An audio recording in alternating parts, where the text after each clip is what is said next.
Good morning, everyone. Good morning, everyone. Please take your seats.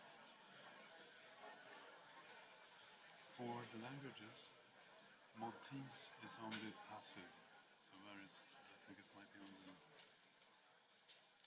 But I will not mention about this.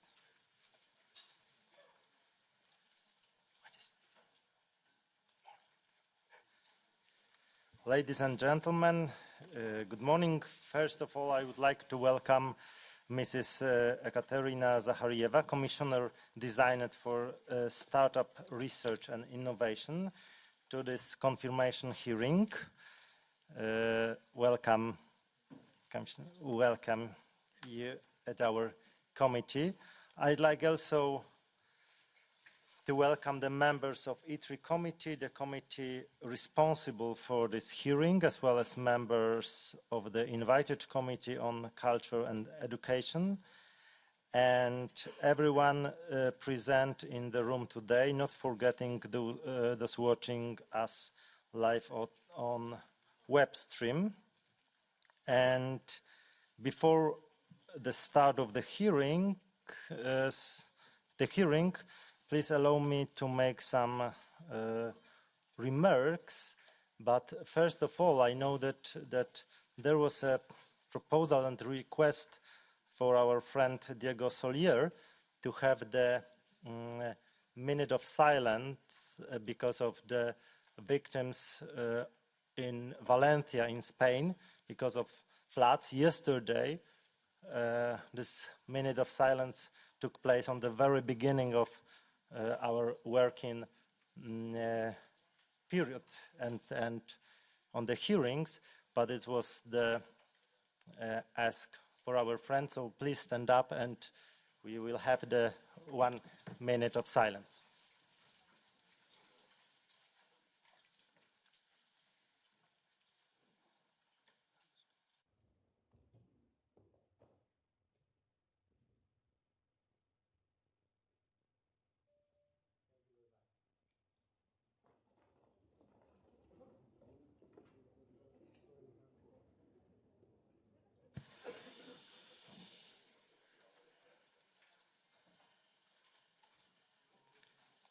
So now we will start our procedure, but first of all, in line with the guidelines for the approval of the Commission, Parliament evaluates the commissioners designed on the basis of their general competence, European commitment and personal independence. It also assesses the knowledge of their perspective portfolio and their communication skills. The Committee on Legal Affairs has raised no objection to the holding of this hearing. Before the hearing, Mrs. Zaharieva has replied in writing to a questionnaire. The written answers have been distributed to members in all languages. We acknowledge Mrs. Zaharieva's readiness to cooperate with the European Parliament. This is important in the context of the revision of the framework agreement between Parliament and the Commission, in particular regarding your engagement to be regularly present in committees and plenaries to follow up on Parliament's legislative and to timely share information with Parliament as co-legislator and arm of the budgetary authority. We count on the full implementation of these commitments and emphasize the Commission's role as an honest broker ensuring equal treatment of Parliament and the Council. We equally count on your full cooperation to inform our committees in advance of all upcoming proposals with detailed justifications for those requiring urgent action. Today's hearing will be structured as follows. Mrs. Zaharieva will be invited to make an opening statement no longer than 15 minutes. She will also have 5 minutes in the end for the closing statement. After the introduction, we will have 4 rounds of questions and answers. First round of political groups coordinators with 5 minutes slot each, with 1 minute for the question and 2 minutes for the answer from the Commissioner-designate.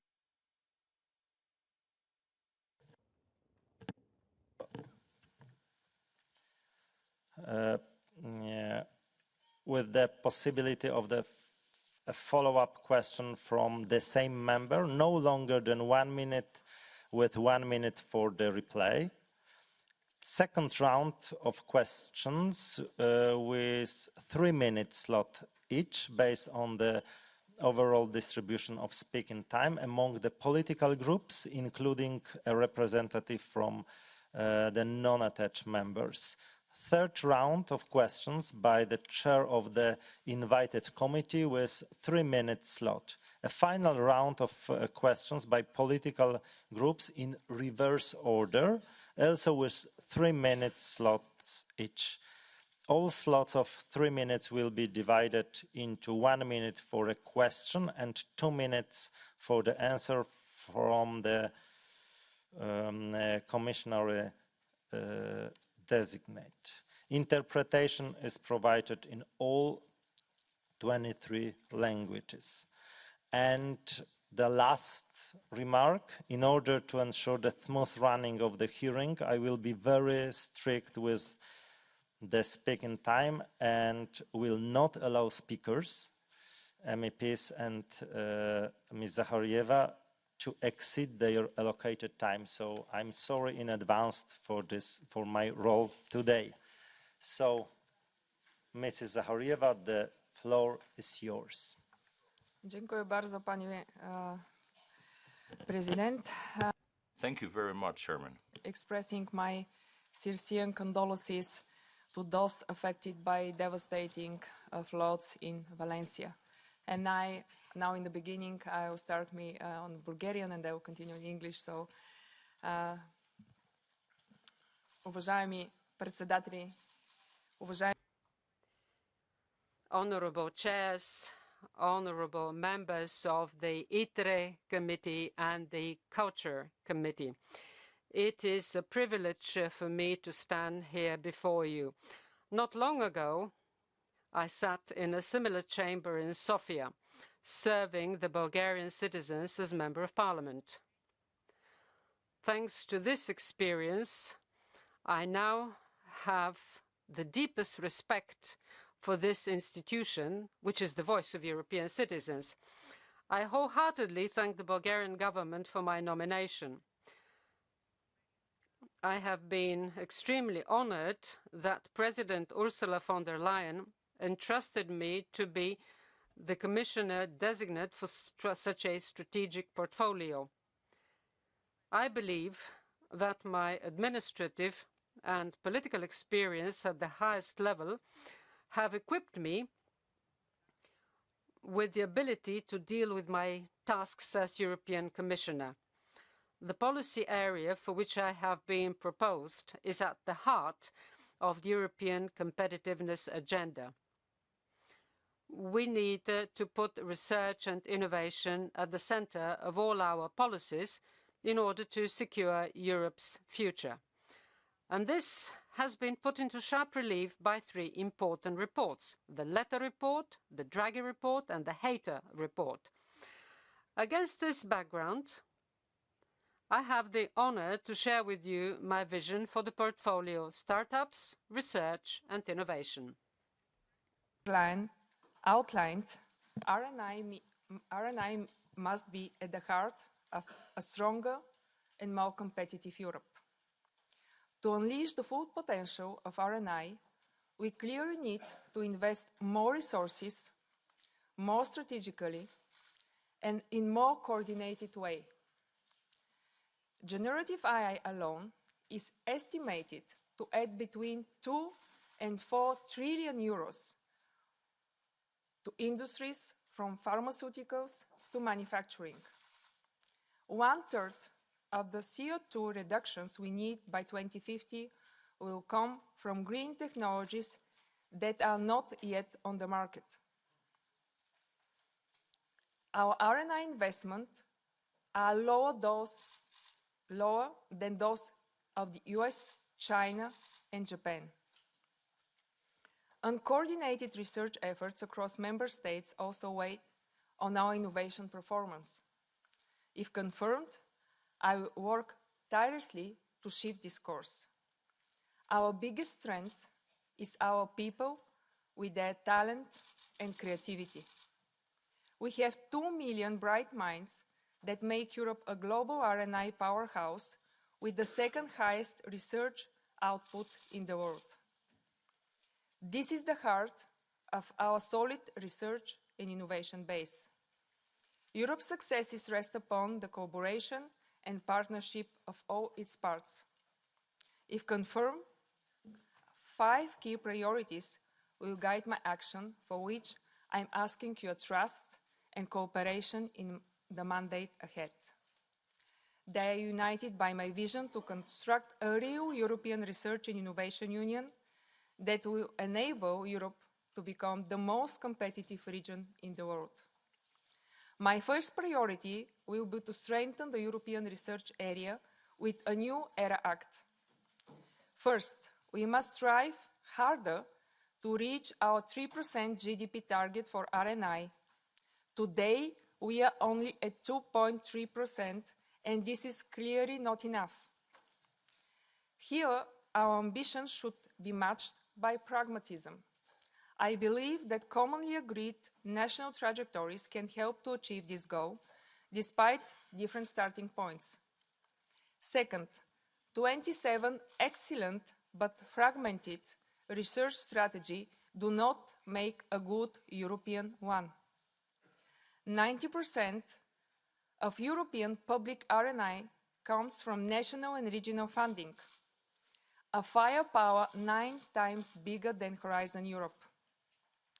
Lack of coordination creates inefficient funding systems, discourages mobility, and fails to exploit opportunities for cross-border cooperation. Third, we must make sure that talent remains in the EU and avoid further brain drain. The fifth freedom of movement of researchers, scientific knowledge, and technology needs to be ensured. Freedom of research will also be a core element of the Act. I fully support the Parliament's position on this matter. I also support investment in research and technology infrastructures. EU funding has created a world-class public network of supercomputers, and our joint research center hosts unique infrastructure. These successes should inspire us in more critical sectors. Next to the ERA Act, I will significantly expand our European Research Council to fund more excellent research. My second priority for the Research and Innovation Union will be to make a leap forward for European innovation and European startups and scale-up companies. The key challenge of Europe is to mobilize more private investment into research and innovation. We must support our companies much better to commercialize and scale up their innovation here in Europe. As Mr. Draghi highlights, many of them often fail to successfully pass the growth stage. Every startup moving to third countries to seek capital represents a waste of European resources, a loss of European jobs, and missed opportunities for our communities. We must stop Europe's innovation drain. This starts by addressing the 2 most critical challenges for our innovators: access to capital and excessive red tape. This is why I will strongly expand and enhance the European Innovation Council, offering more opportunities, especially for disruptive and high-risk venture. the EIC is currently only able to fund a tiny minority of excellent projects, only 8%. It highlights the enormous demand of innovation funding. Our strengthened cooperation with the European Investment Bank and the recently launched Trusted Investors Network to foster private co-investment with the EIC fund. But funding is not enough. I will present a comprehensive startup and scale-up strategy and organize a European Startup and Scale-up Forum as quickly as possible. Specifically, our new European Innovation Act will address regulatory and administrative burden for our innovative companies. We need a 28 regime that will provide an attractive EU-wide status. I will also advance promising instruments like innovative procurement and regulatory sandboxes. My third priority will be to boost our research and innovation capacity in key technologies. Mr. Draghi pointed out that Europe cannot afford to remain trapped in middle technologies and industries. This is why I will ensure that R&I efforts are coordinated and concentrated in key technologies and areas with disruptive potential where we can build a global competitive advantage.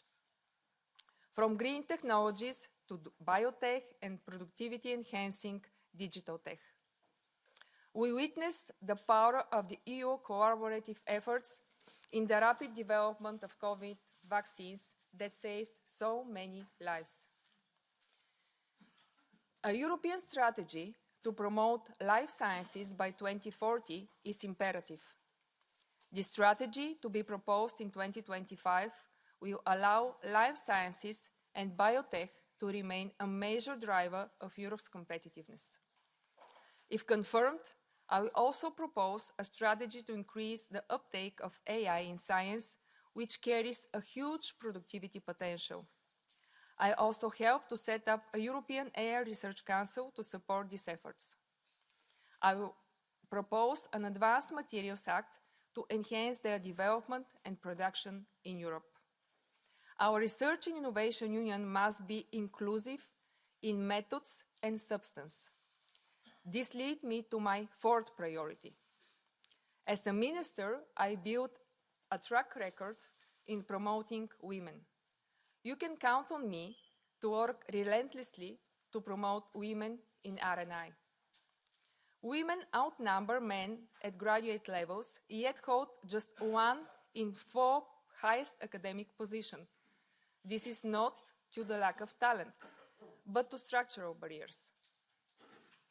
I will present an action plan on women in R&I and startups, covering initiatives from gender research to safer workplace. I will strive to achieve the target of 50% women in all Horizon-related boards, expert groups, and evaluation committees. I will work to enhance the Marie Skłodowska-Curie actions, which is very successful in attracting female researchers. I want to strengthen university alliances to provide more attractive career perspective for our researchers, including women and young people. Within the first 100 days of my mandate, I will organize a youth dialogue, which I commit to hold annually. My last, but certainly not least priority, will be an ambitious budget for our next framework program. The past 40 years, our framework programs have been a unique European and global tool with clear impact. Not only they have supported unicorns and many Nobel Prizes winners, including this year's Nobel Prize winner of chemistry, Professor David Becker, they also improved our citizens' quality of life, created jobs, and growth. Horizon 2020 returned between 5 and 11 euros for each euro invested, and Horizon Europe's long-term impact is estimated between 800 and 975 billion. Not bad. In line with President von der Leyen's political guidelines, I will do my utmost to increase our research and innovation spending. This simply makes economic sense. We will need to continue to make sure that the whole of Europe benefits from the framework program. This is at the heart of the debate on widening, where progress has made recently, but much more needs to be achieved. And let me underline, from widening measures to be successful, stronger national efforts in R&I spending in all member states will be crucial. To make the framework program even more impactful, I will strive for radical simplification and clear priorities. From a global perspective, I will remain committed to promote international research and innovation cooperation through a balanced approach that fosters reciprocity, a level playing field, and protects our strategic autonomy and economic security. And I'm committed to include and work with Ukrainian researchers and innovators as much as possible. If confirmed, I will also visit all our member states to seek their support, to hear the views of our universities, research organizations, startups, and SMEs. To achieve these goals, I will count on the experience in these committees and work as a team with Executive Vice Presidents Sejourné and Virkkunen, but also Commissioner Serafin and other commissioners. Honorable Member, I'm humbled to be the candidate to lead such a key portfolio for Europe's future. If confirmed, I will draw on my ministerial experience to oversee the work of 2 Directorates General, but also on my true European commitment. I promise to engage in strong and intensive cooperation with the European Parliament. Next to the regular structured dialogue with the ITRE committee, I am ready to meet the coordinators of political groups on a regular basis to discuss topics related to my portfolio. If confirmed, I plan extensive exchange with all of you, honorable members, on key aspects on R&I policy and on the next framework program. I look forward to answering your questions in detail and in full transparency. Thank you for your attention.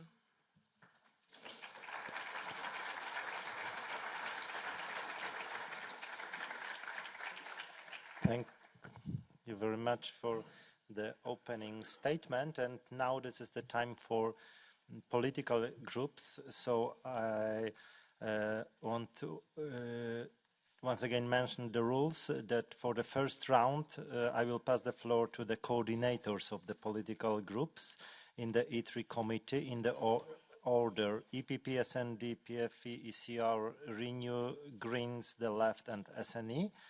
And please remember that we have 5-minute slots. So first, Christian Eller from EPP. The floor is yours. Madam Commissioner-designate, first of all, good morning. Secondly, take a deep breath. That's not a tribunal, it's a hearing. But I think we strictly come to the beef. I mean, the high-level group, chaired by Professor Heiter, recently published its report. The report highlighted the importance of an increased budget as well as a more decentralized and flexible governance structure. This is the only way, from our point of view, to ensure that the Europeans will get a program delivered that also works for the scientists and innovators. My question will be, how will you stand up to ensure the independence of the program?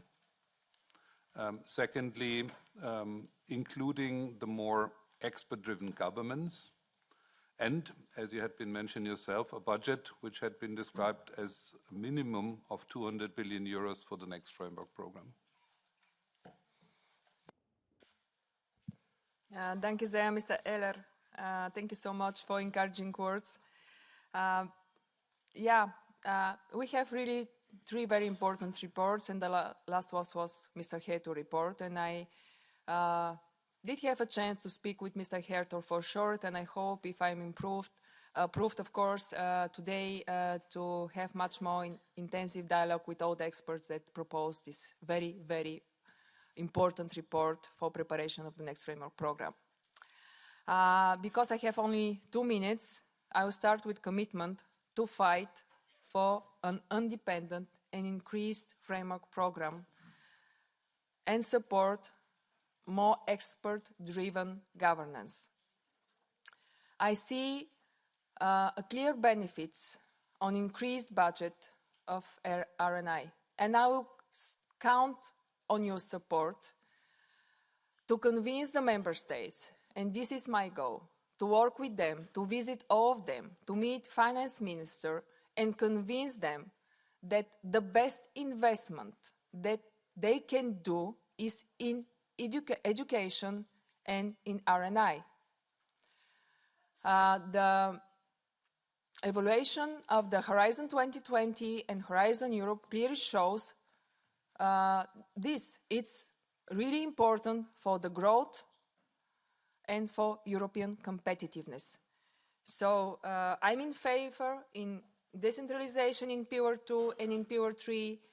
Take the good example that we have of Pillar 1 or European Research Council, which is excellent council. I met with them and I'm really impressed of what they're doing. Take this good example and implement this in Pillar 2 and Pillar 3. Christian? Would be the Commission wants to make a consideration of the do no significant harm principle as part of the evaluation of Horizon proposals. However, there is no legal base for this in the Horizon regulation, the MFF package, or the financial regulation. It's a political legacy from the Timmermans agenda, not a legally sound approach. Will you commit to assessing the legal base of this approach, to sharing the assessment with the Parliament, and, if it's necessary, to change the approach where it's appropriate? Thank you, Mr. Eller. As you mentioned in your question, the Commission already took some measures and they introduced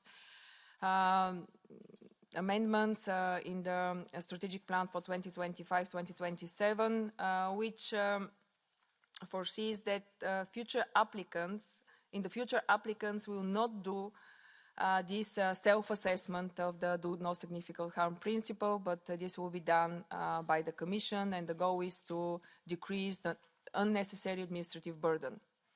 But I am committed to assess the current approach and the new approach, and to share the assessment with the European Parliament.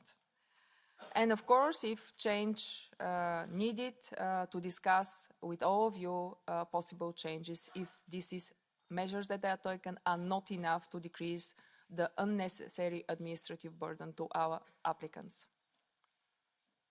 Thank you. Then Nika from SND. Doamna comisar, Madam Commissioner-designate, you have a great challenge ahead of you, namely to correct what did not work well in Horizon Europe.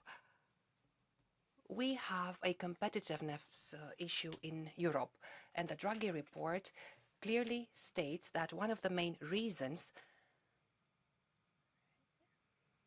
is that insufficient resources are allocated to research and innovation in Europe. And secondly, another problem is related to where the money is spent. Also, European citizens are dissatisfied because they do not see the benefits of the research and development programs and their implementation in their everyday lives. You have a problem, and we all have a problem with the EIC.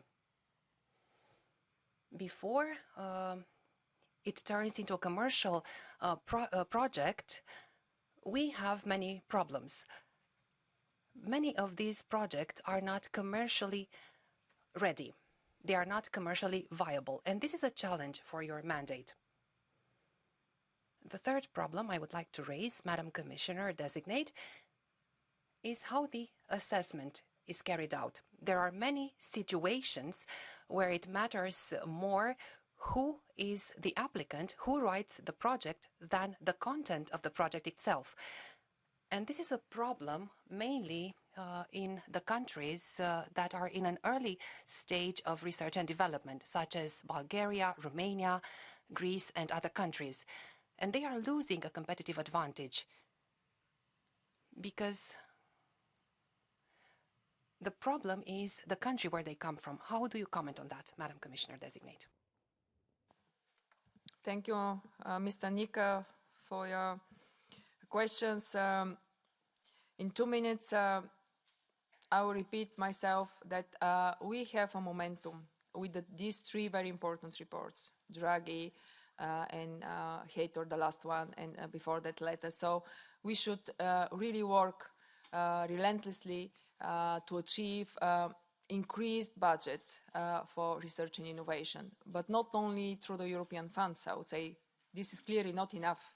In my introduction, I mentioned that actually Horizon is only 1/10 of the public resources. So we should work with member states to motivate them to achieve the goals of 3% target that we all commit 22 years ago. It was 22 years ago that we all commit to reach the 3% GDP target for R&I.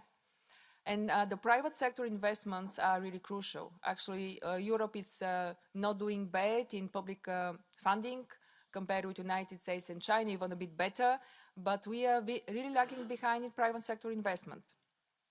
I agree that we should work to have more focused framework program, more targeted priorities. I see we said 6 clusters in PR2, but in reality, it's more than 15 priorities. And in my opinion, if we have 15 priorities, it means that we have 0 priorities. So we should be more focused on the next framework program. And I commit to work with you and to manage to plan a much more focused framework program with increased funding. On your last question, I hear your worries. I heard these worries not only from you, but from some of the stakeholders, coming not only from the widening member states, that the program is too complicated with an unnecessary administrative burden. So, because my time is running, I'm in favor to implement the blind evaluation. I know that one pilot project already was implemented. The DG assess now the implementation of this pilot project, but I'm in favor to continue to this blind evaluation process because we should increase the trust in the program. E o veste extraordinară. This is great news. After many years, DG RD will have a pilot project for this evaluation. Madam Commissioner-designate, there are 31 documents that an applicant for a research project has to produce. Don't you think that 31 documents is too much? And I come back to what I was saying earlier. The first 10 recipients who received money from Horizon Europe in the European Union earned more money than Romania. Isn't it a bit strange that 10 entities receive more money than a member state? And this leads to lack of credibility related to how resources are allocated and how projects are evaluated. How do you comment on that? As I said in my introduction, there is some progress in the widening measures, but still a lot have to be achieved. The data are positive since the FP7 widening countries have tripled their share in the program. If this trend will be preserved in Horizon Europe, 15% of the grants will reach in the end of the program from the widening compared to 9 under Horizon 2020. Yes, I agree with you. It's absolutely unnecessary for the applicants to provide 31 documents and assessment and self-evaluation, etc., etc. So I plan to work for strong simplification in this program. I don't want to focus and to wait 3 years for the next framework program. We are in the middle of implementation of this one. So we plan to work on so-called two-phase application. The first phase to be only focused on the project, the core of the project. And if the project is approved, the applicants to be asked to provide the other assessment and documents. And this will spare a lot of time and money for our beneficiaries. Thank you. Paolo Borgia from PFE. Thank you, and welcome. Well, the resources assigned to SMEs within Horizon Europe are around 20% of your overall budget. European Innovation Council has achieved its target of allocating 70%, but the participation of the category remains lower than in Horizon 2020. In your written answers, you address the issue of creating a favorable environment for SMEs.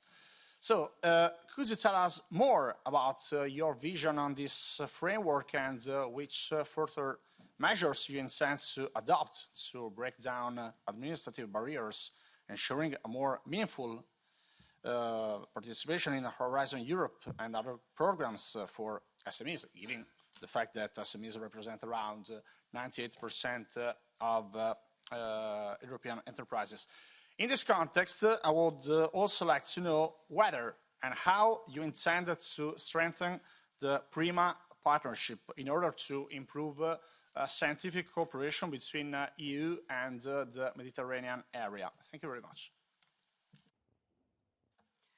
Thank you, Mr. Borgia, to give me a chance to develop a bit more my answer to Mr. Nick about simplification. As you rightly said, actually, 99% of the EU economy is SMEs, and they give 2/3 of the jobs in Europe. And the data that you quote as well, 20% of the funding to SMEs is clearly not enough in Horizon if they represent 99% of European economy. In EIC, yeah, it's really focused on SMEs. 75% of the funds go to the SMEs. But speaking with SMEs, with the stakeholders, actually their number one priority is simplification. 54% of the SMEs, from SMEs being startups or others, they want from us to simplify, to reduce the red tape. 21 mentioned funding, so it should start with simplification. Just funding, increasing funding, it will not work if we don't simplify.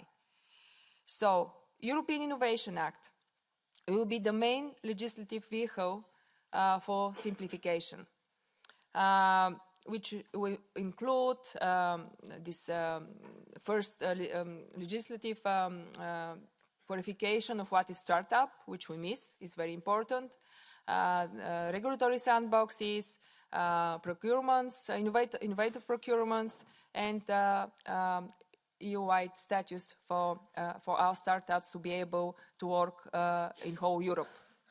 And to shorten the time of award funding. Today it's 238 dates in EIC.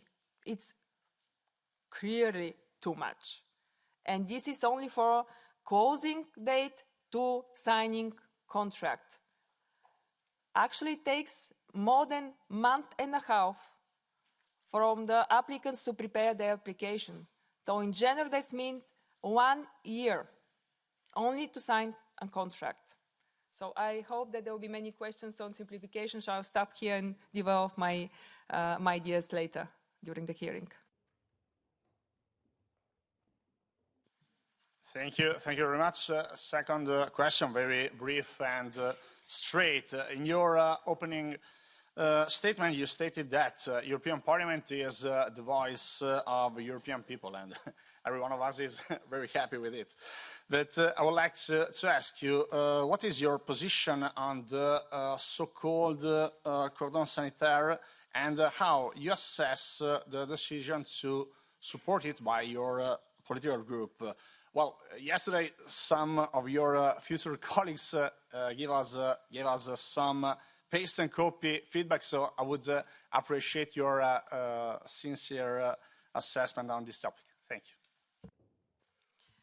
Thank you, Mr. Bocci. I'm, of course, aware of the so-called cordon sanitaire. I'm ready to work with every member state, every member of European Parliament who is in favor and support the European values to make Europe stronger, to make Europe more competitive, and in my portfolio, for increased budget, focus program, focus priorities, simplification, and this is my answer to this question. And of course, support our security as well, because we are not going to be competitive without being secure. So, and European, I really believe, and this is my firm belief, it's not the talking points, that European Union security is very much connected with what happened in Ukraine. And to be more precise, to help Ukraine to win this war and to support them as long as necessary. So I work with all of the members in the Parliament who support these values. Thank you. Thank you, Elena. Jonathan. Commissioner-designate, I will speak in Italian. Un tema che I would also like to raise an important issue for us, which is the energy transition, and particularly nuclear. There's an increased demand for safe, clean energy, for research, particularly on small reactors and fusion, and these are going to play a key role, particularly to guarantee energy autonomy that you refers to as well. And so we need to also help to reduce carbon emissions. So what do you plan to do to strengthen research and innovation in nuclear? Of course, this is always a very sensitive area, particularly evaluations of new technologies and security. And a second question, how do you plan to ensure closer cooperation between member states? You refer to a European ecosystem. I think when it comes to nuclear, we could start work on this immediately. Grazie mille. Grazie mille. We discussed, we met during my preparation, and couple of, quite a lot of actually members of the Parliament asked me about my position of development of nuclear energy. I know it's a very controversial topic, but in research and innovation, I am going to speak about research and innovation. Nuclear research is really important to achieve climate neutrality by 2050. My plan is to propose you and the Council to extend the European research, Euratom research and training program for the next years, 2026-2027. And it's member state choice, the energy mix. And I'm going to stick to the long-standing European Commission position to be technology neutral, but it doesn't mean that we are not going to support research in nuclear. It's important for nuclear safety. It's important, as I said, and it's mentioned in the Draghi report as well, actually, to achieve our climate neutrality goals by 2050.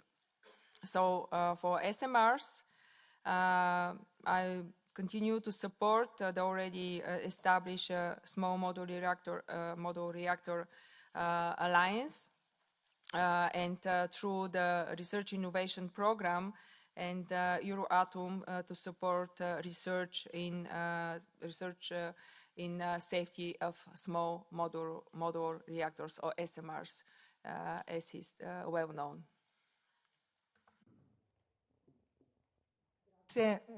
Grazie. La risposta è...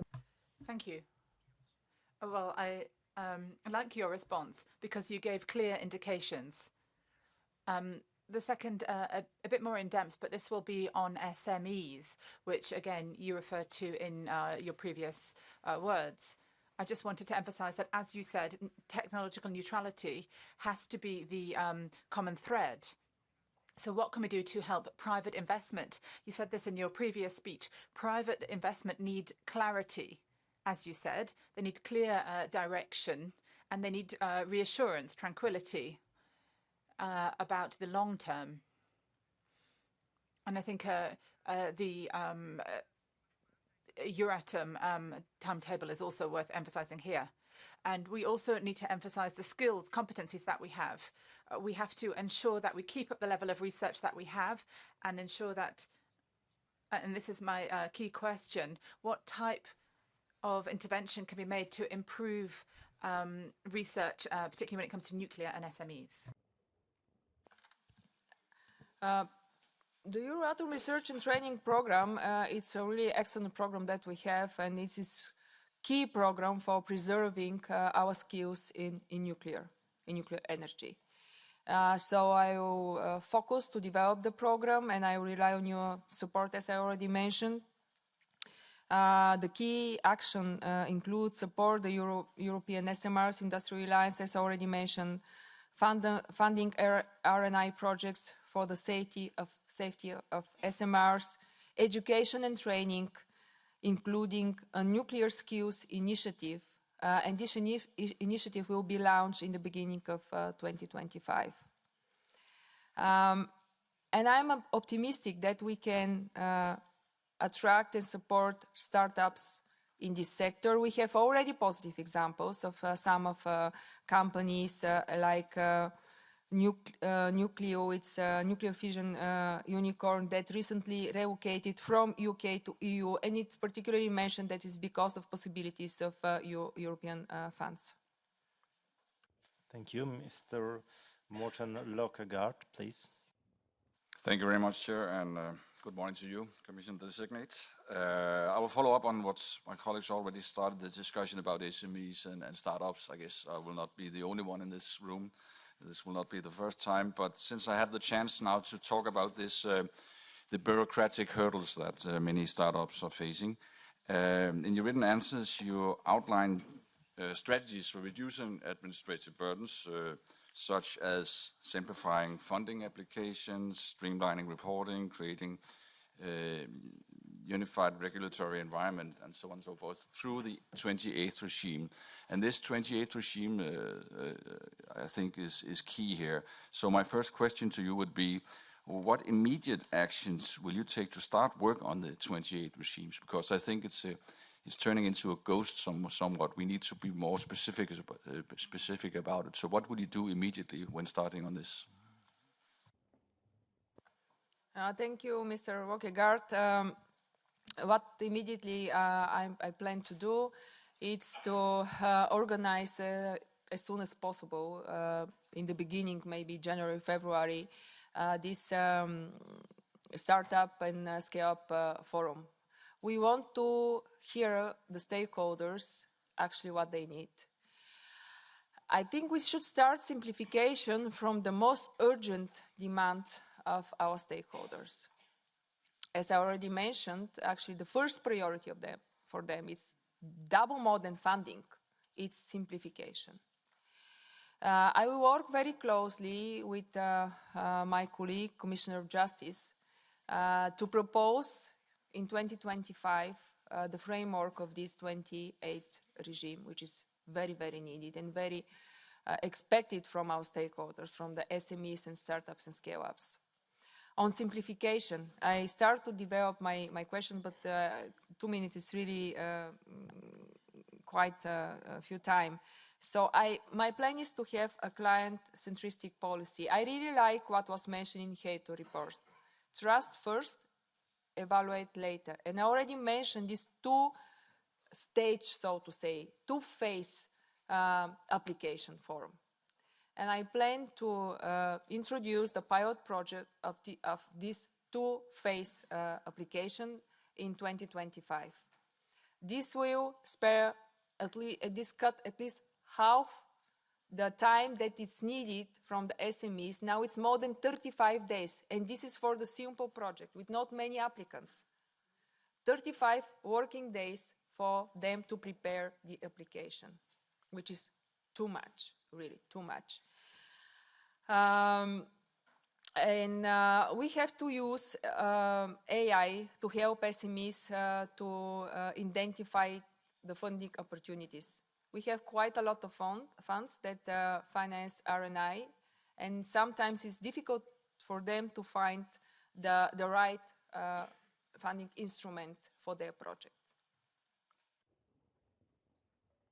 Well, thank you very much for that answer. And to follow up immediately on that one, I think the two of us could agree that the startups have the best understanding of their own obstacles they face.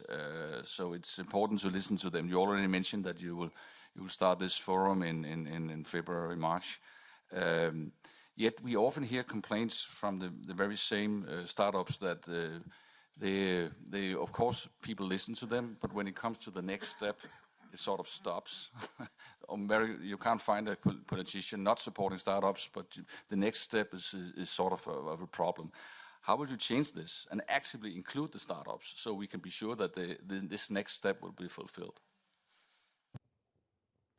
A really good question. Unfortunately, it's happened. Yeah, they have right sometimes. I don't plan this to happen. I already actually start meeting with their communities. They have quite well-established organizations in Europe.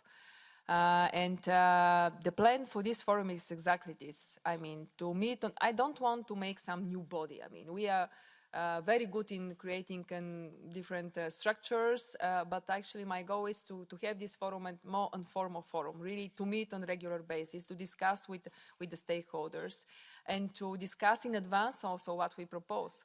Because sometimes I really don't want to start with simplification and in the end to have even more complicated legislation, which unfortunately happens sometimes. So my plan is to have this consultation process very smooth through whole legislative work from the idea to the first proposal to the draft, this coordination with the stakeholders. Thank you. And Mr. Villeninisto, the floor is yours. Madam Zaharieva. You already answered that you are going to work for an independent Horizon Europe framework program, and in that context, I would also like to expand on it a bit more. Obviously, we will need a lot more research in Europe to be competitive in the future, but more broadly as well in the long term to invest in excellence as well, to make sure that it's high-quality research that we have in Europe, and we evolve as societies as a whole and progress. How do you make sure that we have guarantees to exclude any rechanneling of R&I money for short-term needs in the EU budget? Because, you know, a robust and independent framework program needs to be robust and independent also during its mandate. Secondly, we will also need a lot of basic research. We can't have short-term industrial needs answered by only moving money away from basic research to short-term innovation, because innovation is based on high quality of basic research in the long term. So how do you make sure that we have also a stronger focus to reinforce basic research and to strengthen also social sciences and humanities? And thirdly, R&I spending is obviously something where we need to make sure that the member states are doing also more. How do you make sure that the leverage effect of the EU budget of R&I increases the national spending, we overcome the 3% of GDP target, and even work to introduce a new target of 4% by 2030? Thank you, Mr. Ninistio. Very important questions you raised. We start from the end. 3% target is agreed 22 years ago, and I think we should use the mechanism that we have, like a European semester, to motivate the reforms and to reach this 3% target as soon as possible. It's really 22 years ago. And the problem is, as I already mentioned, the private investments, as you also mentioned this in your question. How to motivate the private investment? I think we should use better the European funds, like, for example, create mechanism which decrease the risk, like cover first risk mechanisms, like guarantees, etc., etc. So I have quite a lot of ideas. Of course, if I'm improved, I'm ready to share more details with you and work very close with the European Parliament on the budget. We have ring-fenced budget now. You're right, but at the end, we almost always not able to prevent that the budget is cut in the midterm revision, like it happens actually with 2.1 billion, as far as I remember. And when the Commission proposed the annual budget, for example, this year happened, the Council decided to cut the proposal of the Commission by 1 billion. So unfortunately, ring-fenced don't protect the money for research and innovation. And my plan is, and I really rely a lot on you, to work with the Member State, as I already mentioned. Otherwise, having ring-fence don't mean protected. To work with the Member States and to show the results of Horizon, which are not well known, unfortunately, among the citizens, even among maybe the finance minister, to show them, to convince them that it's really not useful, it's not good for European competitiveness to use Horizon Europe or our framework programs as a saving account for arising new emerging priorities.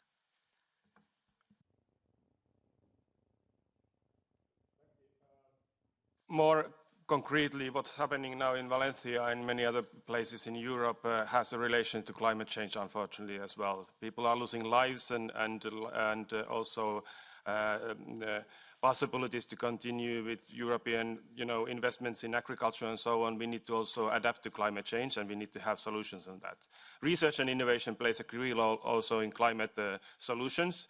And we have the target of 35% spending today for climate in the framework program. And we would like to hear from you as Greens that you commit to continue this commitment to achieve and even increase it beyond 35% of spending into climate solutions, in order to make sure that our societies are also resilient to the unfortunate changes that are anyway happening around us, also find ways to mitigate climate change. So how do you see it? Are you committed to make sure that we have effective high quality spending on climate and that we achieve the 35% and also have it more as a societal resilience spending? Yes, Mr. Ministro, I commit to the 35% target, and I spoke with the DG.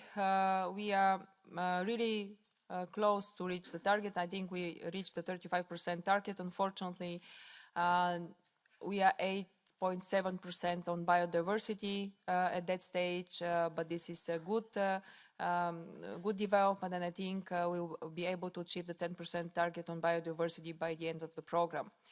As you rightly mentioned, it's really important for our competitiveness, but also for our people's life. And still half of the global GDP depends on nature or environment. So definitely we should invest in research and innovation to reach our climate goals. It's a must. It's not a matter of choice. I don't want to choose between competitiveness and environment. They should go hand by hand. We are not able to be competitive without preserving our environment. And it's the opposite. We are not going to reach our goals, climate goals, without being competitive. Thank you. Mr. Per Clausen. Tack för det. Thank you very much. More than 42,000 Palestinians have died since the attacks on Gaza. At the moment, Israel is breaking all the rules. But we still have Israeli arms companies participating in Horizon Europe. This is, in fact, the largest company in the program, especially when it comes to aviation. Now, this is the case because the funding has to be maintained, and we're also offering funding for operations that are for defense purposes. We see that the programs that Horizon Europe has funded are also being used for military operations in Palestine and in Gaza. So how exactly can we ensure that these funds are not sent to programs and universities in Israel that eventually lead to military activities, so that we can ensure that human rights and international law is not violated? Thank you. Thank you for this question. Horizon Europe will continue to fund, I'll be very straightforward, Israeli researchers, but will closely monitor that the ethical rules and international law are respected, as actually we do with all of our applicants. And Israeli research companies and entities and organizations must comply with the EU and international law. No project funded by Horizon Europe with Israeli participants foresees defense-relevant funding, so there is no such kind of case. The DG evaluate and check all the projects that we have with Israeli researchers. So we have very strict monitoring system which implement on the Horizon.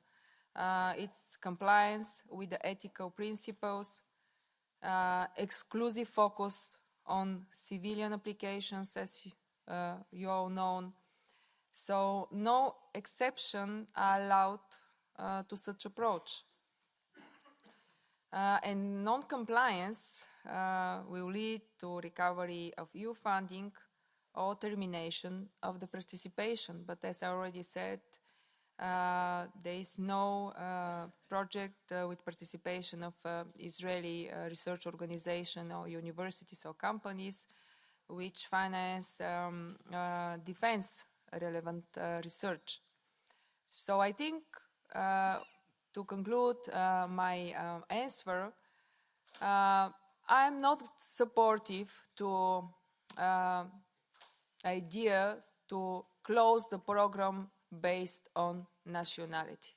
I don't support. This will be discrimination.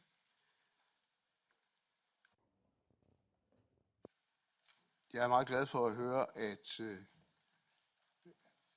du er enig med mig i, at det er afgørende betydning.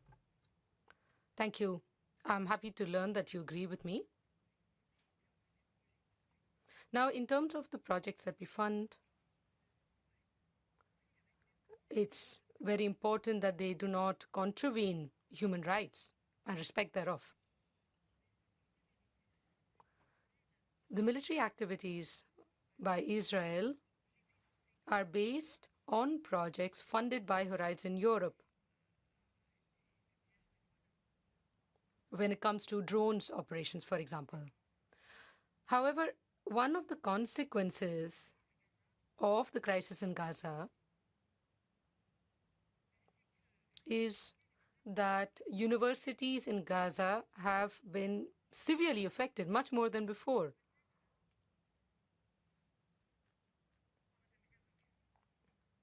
Perhaps Horizon can aid research in universities in Gaza. Thank you for this question. Yeah, Horizon Europe and the DG tries to reach the Palestinian researchers, but the truth is, in practice, it's difficult. We have two projects now with engagement of Palestinian researchers, and I can commit that we continue to do our best with this really difficult situation to find the ways to support Palestinian researchers.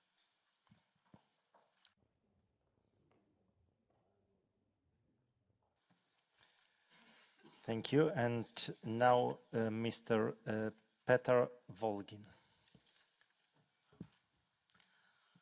Уважаема госпожо Захариева, Madam Zaharieva, the common understanding of Europe, including what was included in the Draghi report on competitiveness, is that Europe is severely lagging behind the US and China in the field of high technologies. It is widely believed that due to the Ukraine war, Europe will be forced to spend an enormous amount of money for security. There is a proposal to create an agency in Europe similar to the DARPA agency in the EU, in the United States, to fund groundbreaking technologies. Do you think that the research policy should be focused mostly on defense research, and can a militarized Europe create sufficient funding for research? And will you create a favorable environment for research? Your portfolio does not mean high defense budgets.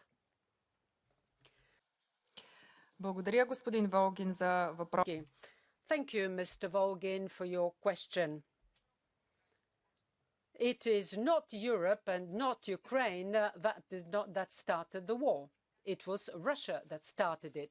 So, yes, we do have a new geopolitical environment, and the European Union should work to improve its own security.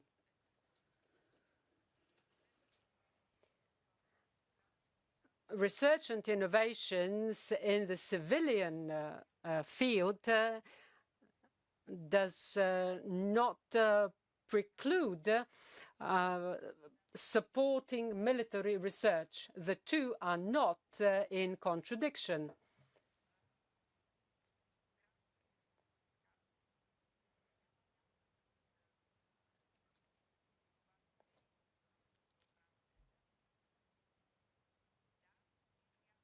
Yes, and I support, this is certainly not in my portfolio, but if I am confirmed, I am in favor of Europe increasing funding for research and innovation in defense. You mentioned DARPA. I personally would like to see the executive agencies in the European Innovation Council should have such an approach to their work.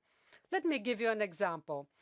DARPA, for instance, is the biggest funding organization in the US which provides funding for cancer research. In other words, innovation and research in defense often have a high added value for the population. Thank you. My follow-up question. Let me remind you that some time ago, the Italian La Stampa newspaper said that the Draghi report can be summed up with the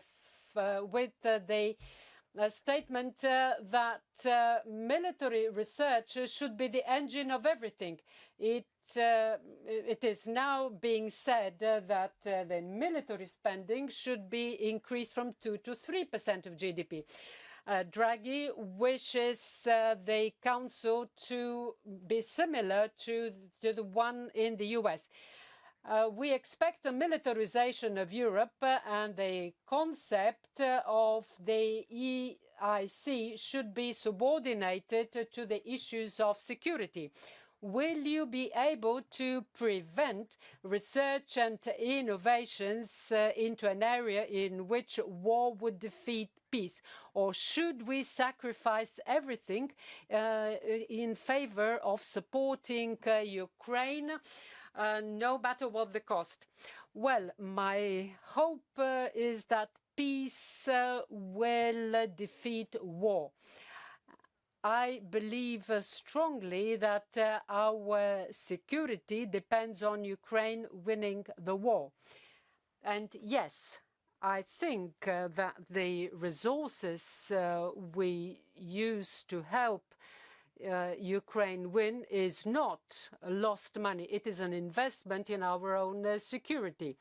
Ukraine is fighting for our own security. Concerning the Draghi report, that's not the way I read it. Yes, he does say that we need to strengthen research and innovation and security, and I support this. But 2 or 3 chapters in the report, if I'm not mistaken, are devoted to research and innovations and the ways in which this strategically important sector can be strengthened. Thank you. We have just finished the first round. We are about 15 minutes over the time, so let's switch to the second round and immediately to the E3 members. So first, Eva Majdal. Thank you, Chair. I'll speak in my mother tongue. Уважаема госпожо. Madam Commissioner-designate, welcome to our committee.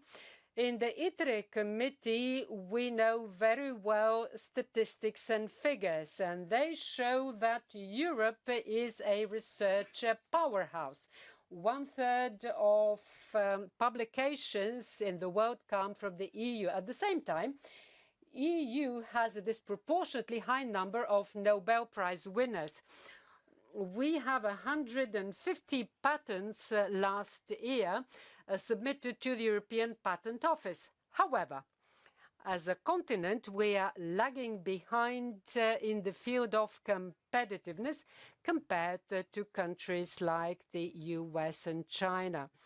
I have always believed that one of our main goals is to catch up, and this can be done by innovations and modernizing the European economy.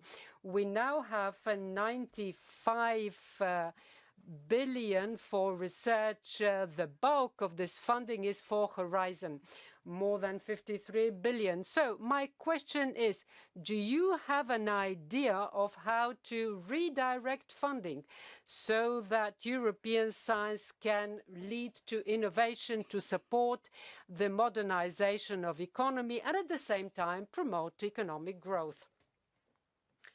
Thank you, Mrs. Majdal. I will try to be brief.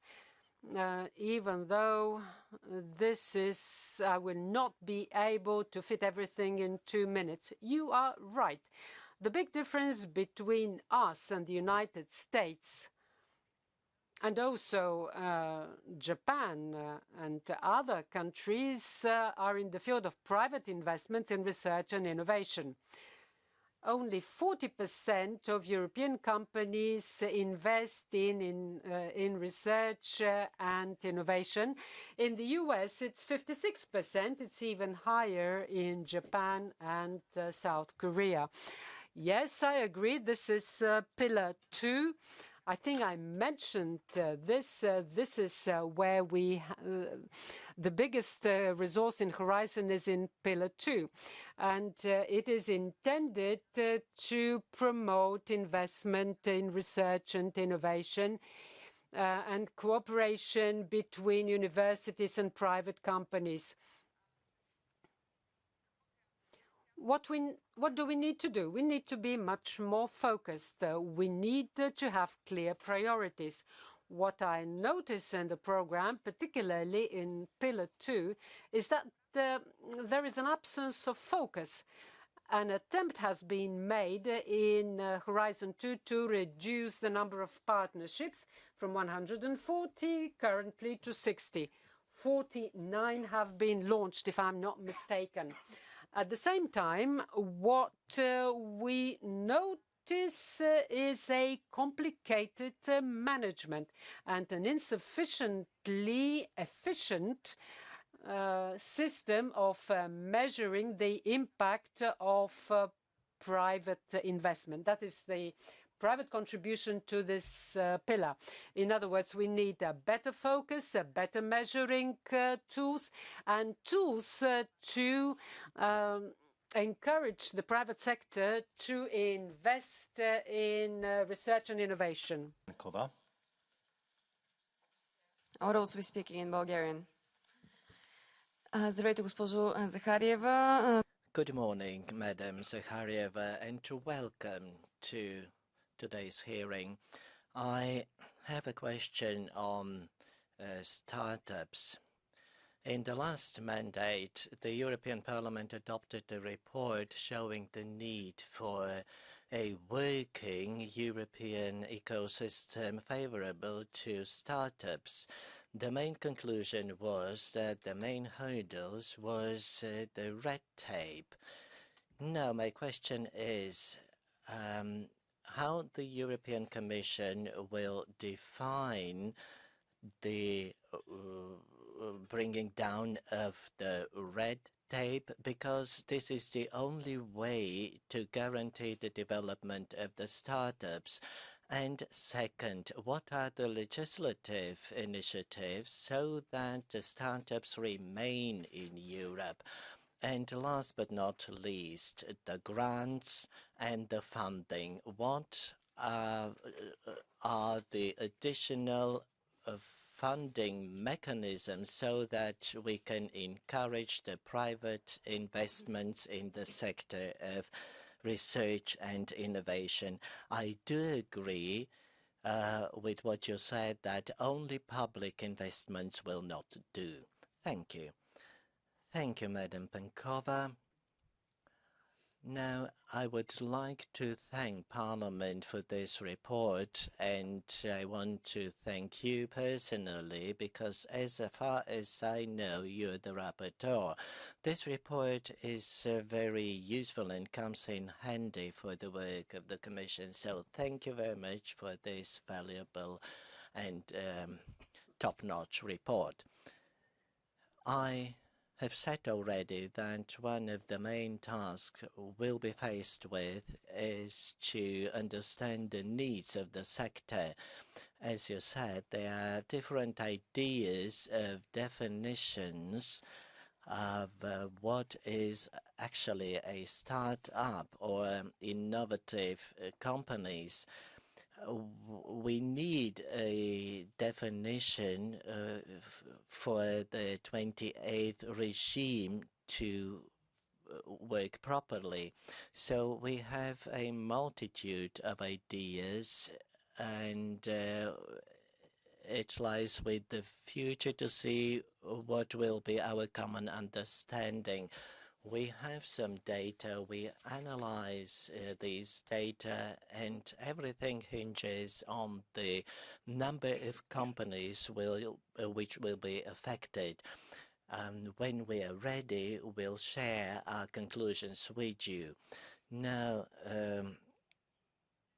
European research and innovation will give a single market to all the European companies to work in a better environment. We must be flexible. We must think of more legislative initiatives providing a favorable environment for the entities. You talked also about the tenders, the public procurement. We're lagging behind the USA, and this is a very valuable and additional instrument for financing innovations, but I leave it at that because I overstepped my time. Me voy a ayudar a mi país porque esto es una falsa. Thank you. Mrs. Esther Lakos. Commissioner-designate Zaharieva. Can I? Okay. Commissioner-designate Zaharieva.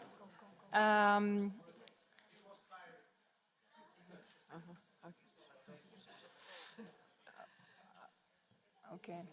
Okay.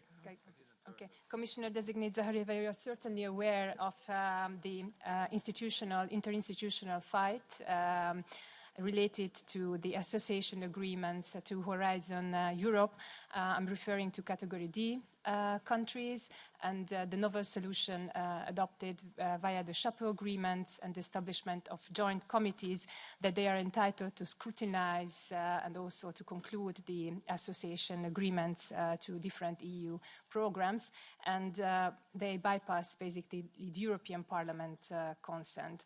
And the European Parliament disagrees with this novel structure that is running across the MFF because it does not allow the Parliament to exercise its powers and its prerogatives based on the Treaty of the Functioning of the EU. I'm referring to Article 218, Para 6.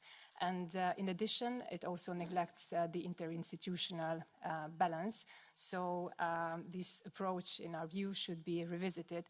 So my question to you would be, what are the guarantees that you give to the European Parliament that in the future you will refrain from tabling these kind of general agreements and you will ensure that the Parliament is fully involved in the decision-making process? And if we talk about the association, please allow me an additional question, which is dear to my heart. It's related to the Western Balkan countries.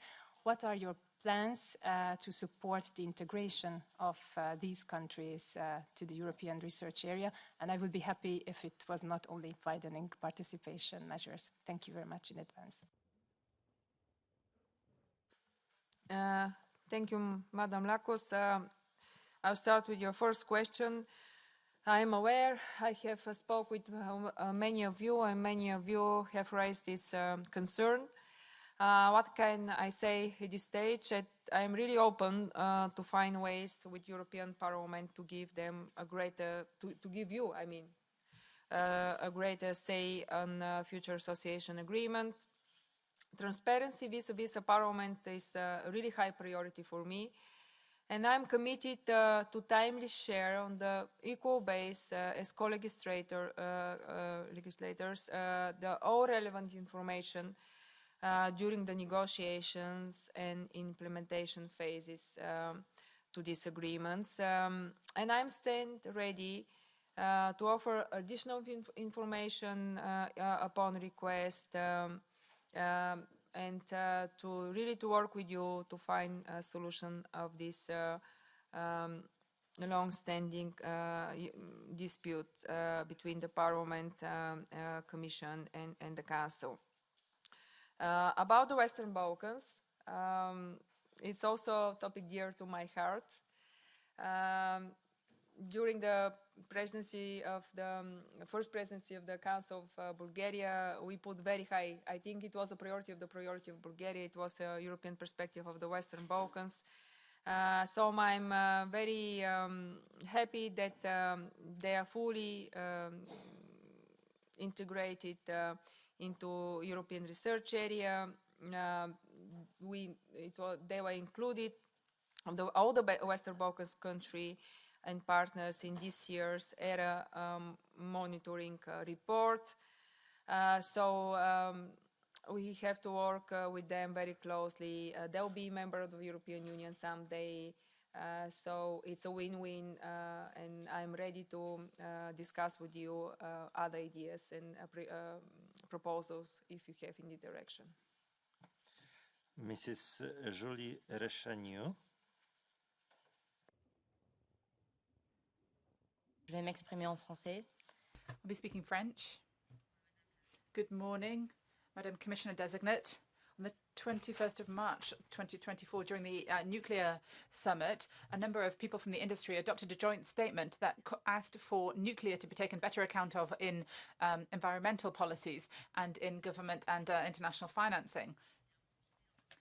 The EU was particularly targeted during this because in recent years, the EU has tried to focus on renewable energy projects rather than nuclear. In 2021, for example, the EIB said there was a 10 billion investment in renewables, whereas only 1 billion was invested in nuclear projects. Thomas Strauss, the EIB chair, said that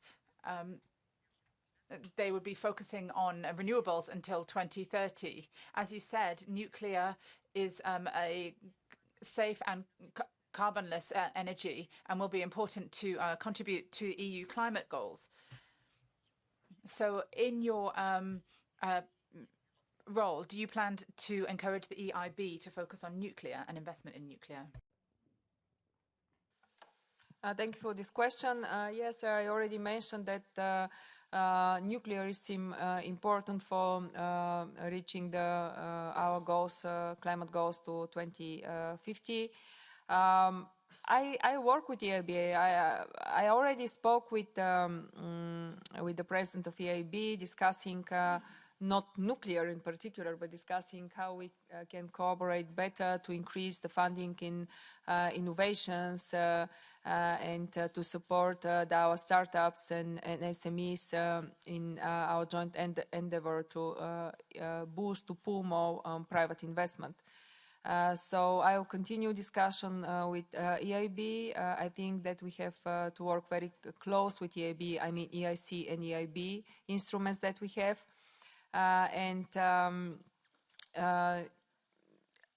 We'll sum up that innovation, it's really, and research is really important to reduce our emissions. So we have to continue this focus that we have in Horizon. And actually, I think 48% of the projects under Pillar 2, which is collaborative pillar, it's linked with climate projects, and majority of them are linked with energy.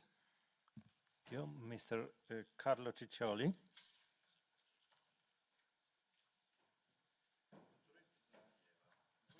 Dell'Unione Europea si trovano ad...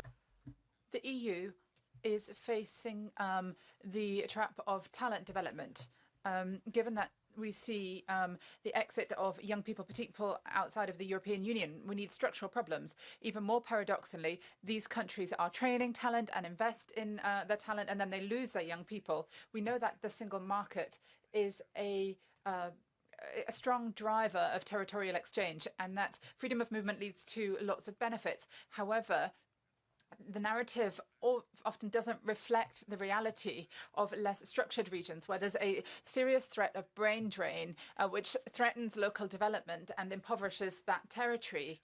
Initiatives such as the European Research Area focus on researchers and young talents.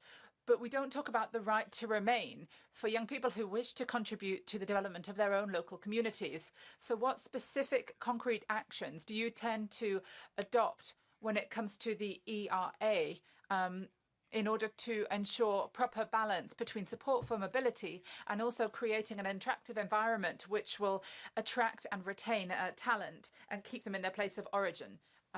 Thank you very much.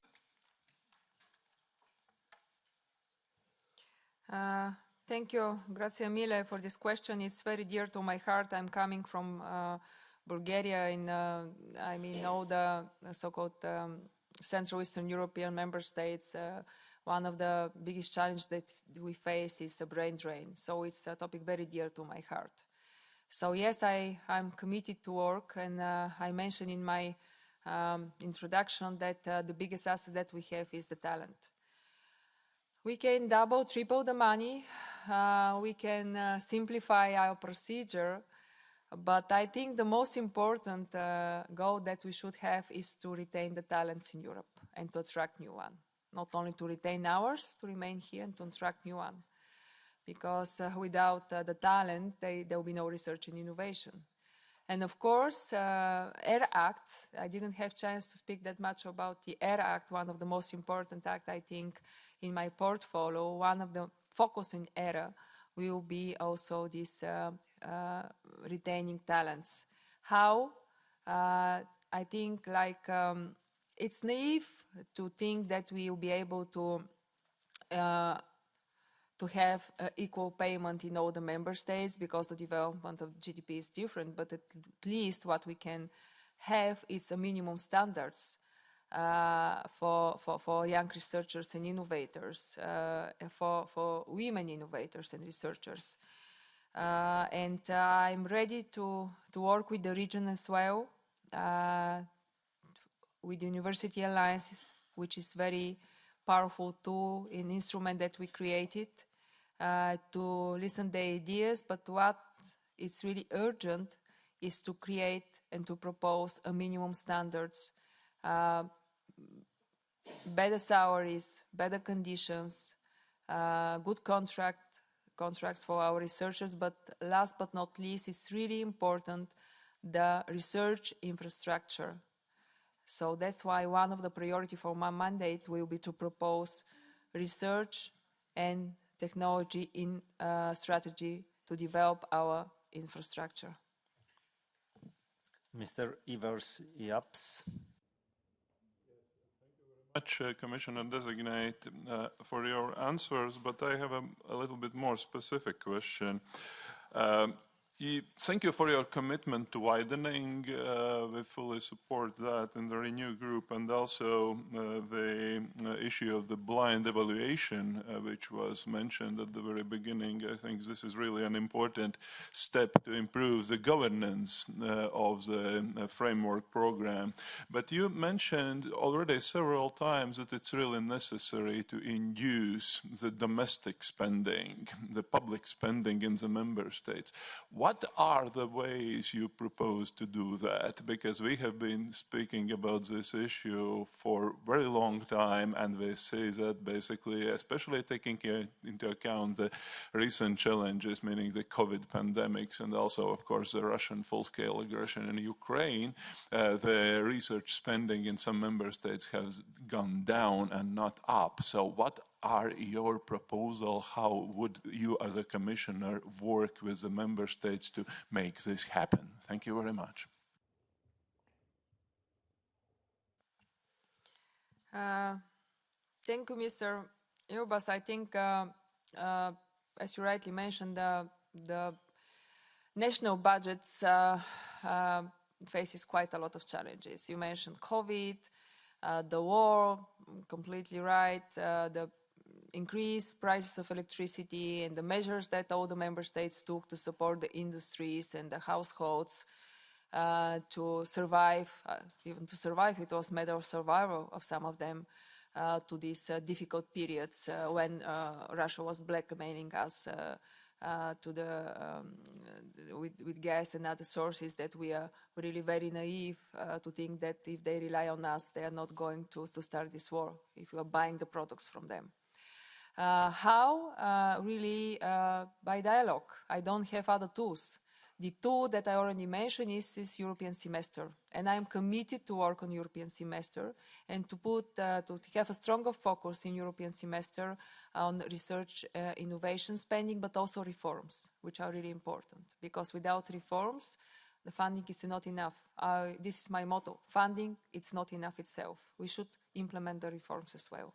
So through dialogue, speaking with finance minister, that's why I'm mentioning them, not only with research and innovation minister or minister of science, it depends on the structure of the member states, because they are all supportive, of course, but we should have a really very intensive dialogue with the finance minister, with the minister of ministers for economy, to show them the results, to show them the added value. And I think we have a really good momentum with the Draghi report, which is very economy-oriented report. I mean, we have a really momentum, and we should use this momentum. Thank you. Mrs. Lina Galvez. To the European Parliament, as we have discussed, you will have a very key portfolio for achieving European competitiveness, but also for doing it in a just and inclusive way. So we are glad to hear about your commitment to a strong budget for research and innovation, to international cooperation, to territorial cohesion, also for achieving climate goals, and also for regulating the use of artificial intelligence on science, which is very much linked to open science and data, and is showing already great possibility, but also worries among the scientific community. And of course, I'm glad to see your clear commitment to gender equality on research and innovation. So, will gender equality plans continue to be an eligibility criterion in the next 10th framework program? Thank you. Yes, I'll be very much focused on gender equality. The data are really not positive. As I already mentioned, women outnumber the men at graduate levels, but when it comes to highest possible academic position, we are really not doing well. It's even worse in innovation. Only 1% of the projects that EIC granted where the companies were managed, the CEOs were women. So can you imagine, it's a huge, it's nothing. So will continue to implement the plan. This gender balance plan to be part of the evaluation process of the projects, to work to reach the target. Horizon is unique in that perspective, actually. So I think it's one of the few programs that have a clear target, like 50% participation of women in all related Horizon boards, expert groups, and evaluation committees. So yeah, I'm very much committed to work with you, with the member states. It's really important, with universities and research organizations, and how to increase women in research and innovation. It has link also with what I was mentioning, answering the previous questions about how to retain the talent. I mean, these minimum standards is really very important to make this profession attractive for women, because what is the data shows that they start work and they leave, very often they leave their work as researchers and innovators. Thank you. Mrs. Angelika Niebler. Vorsitzende, verehrte Frau Designierte. Commissioner-designate, helping startups and scale-ups and SMEs, as you have mentioned, is very important for the future of Europe. And the future research program and the council as well will play leading roles here in the future.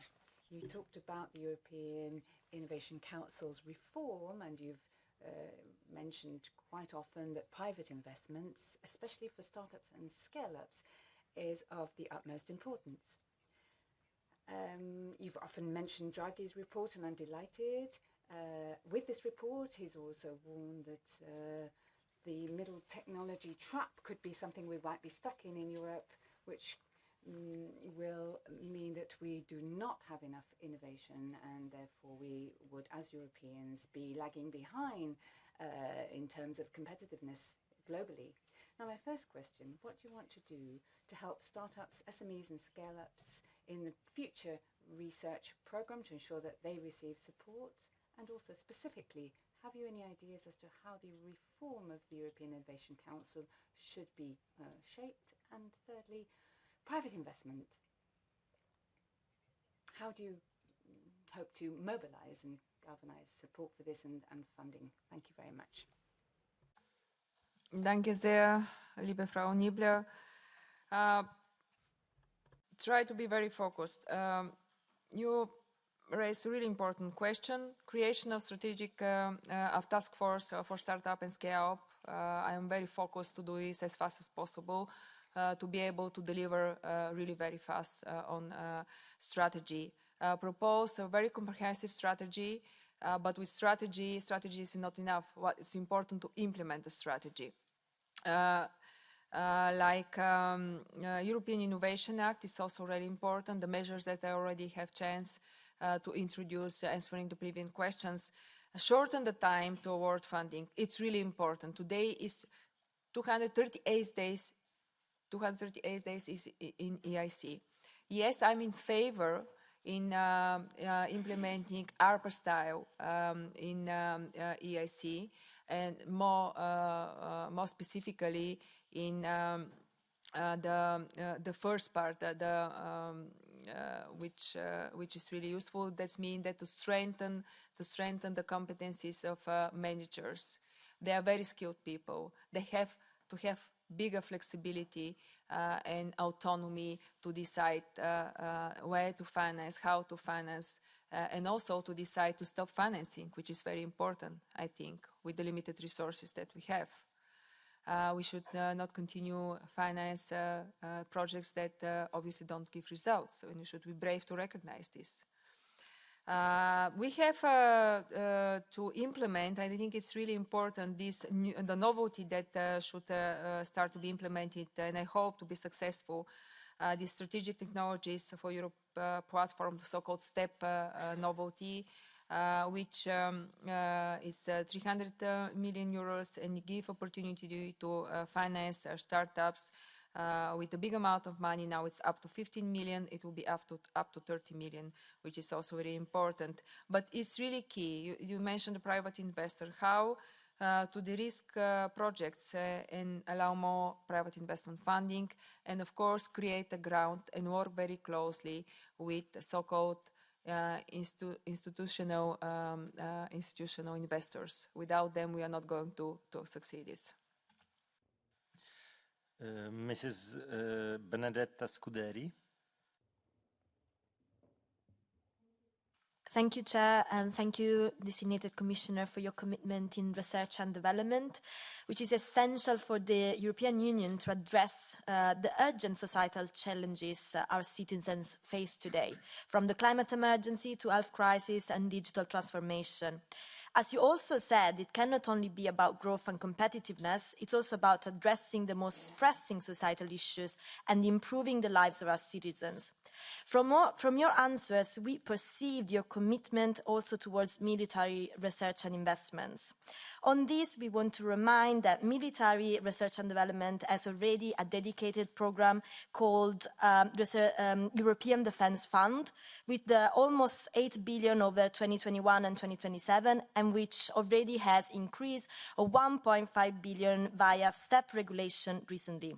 In this context, would you commit to maintain strict boundaries between civilian and military research and development activities, meaning notably not opening the next framework program to military stakeholders? Can you guarantee that in the research and innovation and development sector, military priorities will never be at the expenses of civilian research and investment priorities, in particular to climate and environmental protection emergencies? Thank you for this question. Currently, Horizon Europe is really strictly focused on civil R&I, and yeah, it will be preserved. But having in mind the new realities, and it's not only the Russia war of aggression, I'm mentioning our competitiveness as well. We should analyze the current approach and discuss really very frankly the dual use, not military, is different. Yeah, you rightly said we have military fund, it will be separate from Horizon, it will continue to be like that.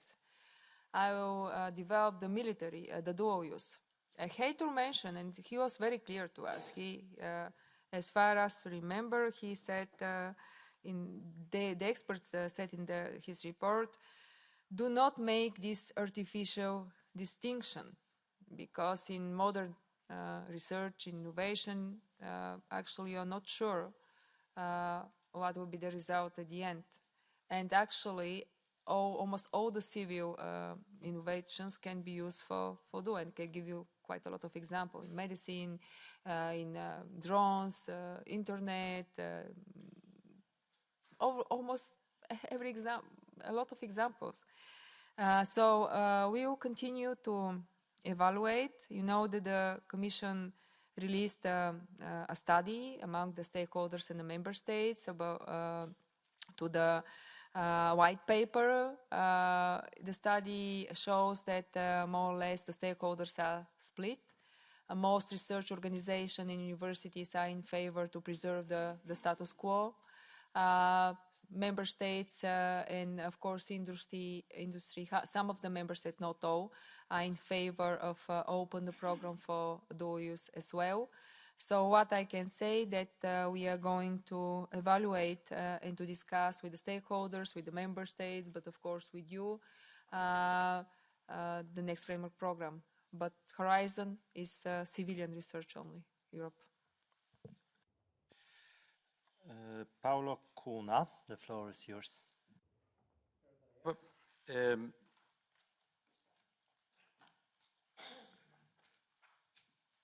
Com grande parte do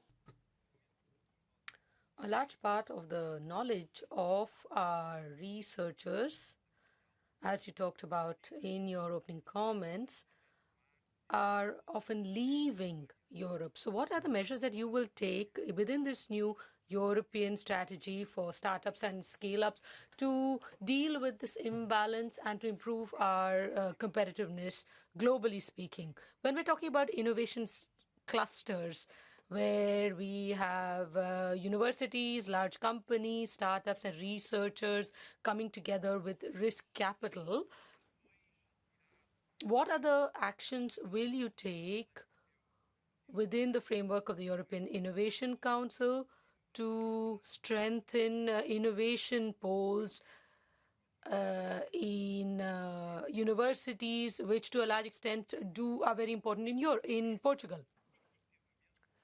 Furthermore, they contribute significantly to regional cohesion and regional development, and these knowledge clusters and innovation clusters need to remain competitive. How will you ensure this? Thank you.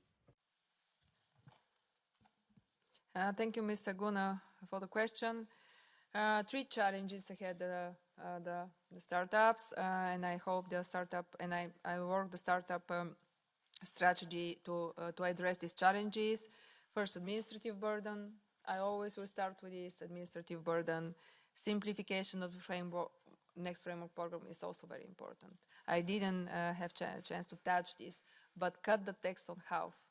I think we should start simplification by simplifying our language. A bit more focus and more precise.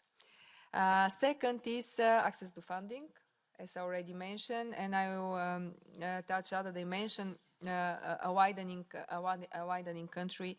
They're underperforming the startups from widening country compared with not widening, and there is a really important, I think, project that will start from the beginning in 2025, which is called Pre-Accelerator, which will support capacity building and training in startup management from the widening member states, and to support them to have better access to the very complicated program that we have. I think what is also, I didn't mention, it's because it's not in my portfolio in particular, but I'm very committed to work very close with Commissioner who is in charge in this, is this support the Capital Market Union completion.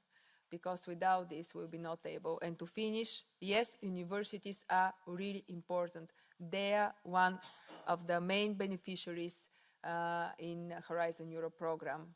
And I'm ready to work with alliances of universities to increase and to support the research and innovation dimension in these alliances.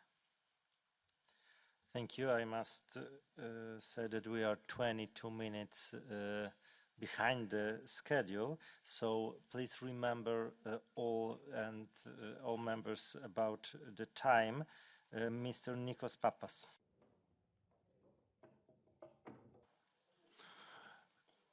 Καλημέρα και από μένα. Good morning. We have observed that there are synergy difficulties between different European EU programs which have to do with red tape, practical issues with funding and financing cycles, regulations and objectives of the projects. And this constitutes an obstacle to joint research actions. So could you explain how you intend to overcome the practical difficulties within the framework of Horizon? And furthermore, with regard to countries like Greece with a lower R&I potential, what specific initiatives have you in place to support research and also in universities there? Furthermore, what specific actions will you take to enhance the inclusion of social sciences and humanities and arts in all of this for these universities in these countries? And how do you intend to ensure that these sectors will get specific support and new opportunities? Thank you for this question. I have to be short. Horizon has dedicated a program in Pure 2, and I am it's very close to my heart to continue this, and it's really important. I'm going to discuss with the experts, as I already mentioned, because there are quite a lot of proposals in Hato report in that dimension as well, to find the best way how to govern, to improve the governance of the program. And I'm really committed to work with the widening member states. What is important is to increase the capacity of the universities and research organizations. But I'll be clear, no matter what we are doing here on European level, how supportive we are, without engagement from the member states to increase their budget for research and innovation, we are not going to fill this gap between the widening member states and the rest of Europe. Mr. Thomas Pellerin-Cardin. Designate. The European Innovation Council was established to support innovative startups and scale-ups to deliver breakthrough innovations. But the EIC has faced several challenges in recent years, and we have competitive pressure that increase from the USA as they are implementing the Inflation Reduction Act. So Europe needs more than ever an adequate EIC to keep its competitive edge, especially on clean tech. If you were confirmed as Commissioner, would you commit to deliver a honest assessment of the EIC to understand what worked and what did not work? Furthermore, how do you intend to build synergies between the EIC and the European Union research and innovation missions, especially those that relate to climate-neutral cities and climate change adaptation? Finally, to nurture a more human-centric innovation process, what do you envisage to do to guarantee that social science research is better included from the outset of the Horizon Europe funded projects, especially those that are technological in nature? Thank you. Thank you, Mr. Pellerin. I remember the discussion with you, and I'm really supportive of what you said. Yes, I'm committed to be honest, to make an honest assessment of what works and what not. Already start talking with actually discussion that I have with you before my hearing was really very useful. I already start to think and to reflect what works, what we can improve during this programming period, not to wait for the next to come, because we have 3 years of implementation of the program. Discuss with the boards, ESC board members and different stakeholders. So yes, I'm committed, to be honest, to see what works, what not. Obviously there's quite a lot of room of improvement. Too long process, not enough flexibility of decision-making process in program managers who are really skilled experts. Not sufficient funding, 15 million, and we are discussing about scaling up. 15 million is obviously not enough. So I'm committed to be very honest, to make a real assessment of what works, what not, and to improve even in this programming period, in this framework program, what can be improved. Mr. Philip Turek. Thank you. Madam Commissioner-designate, your nomination is deeply troubling. We are not looking for a diplomat to manage paperwork. We need someone to lead Europe's technological future. Your quoting of the Draghi report is no substitute for first-hand expertise in innovation. The 13.8 million workers in our automotive sector deserve someone who understands technology, not someone learning it from PowerPoint slides. Your written answers are full of references to reports and frameworks, but empty of actual technology management. Two questions arise. Firstly, how will you ensure R&D funding is based on technical feasibility rather than political ideology? Your answers focus heavily on startups and scale-ups.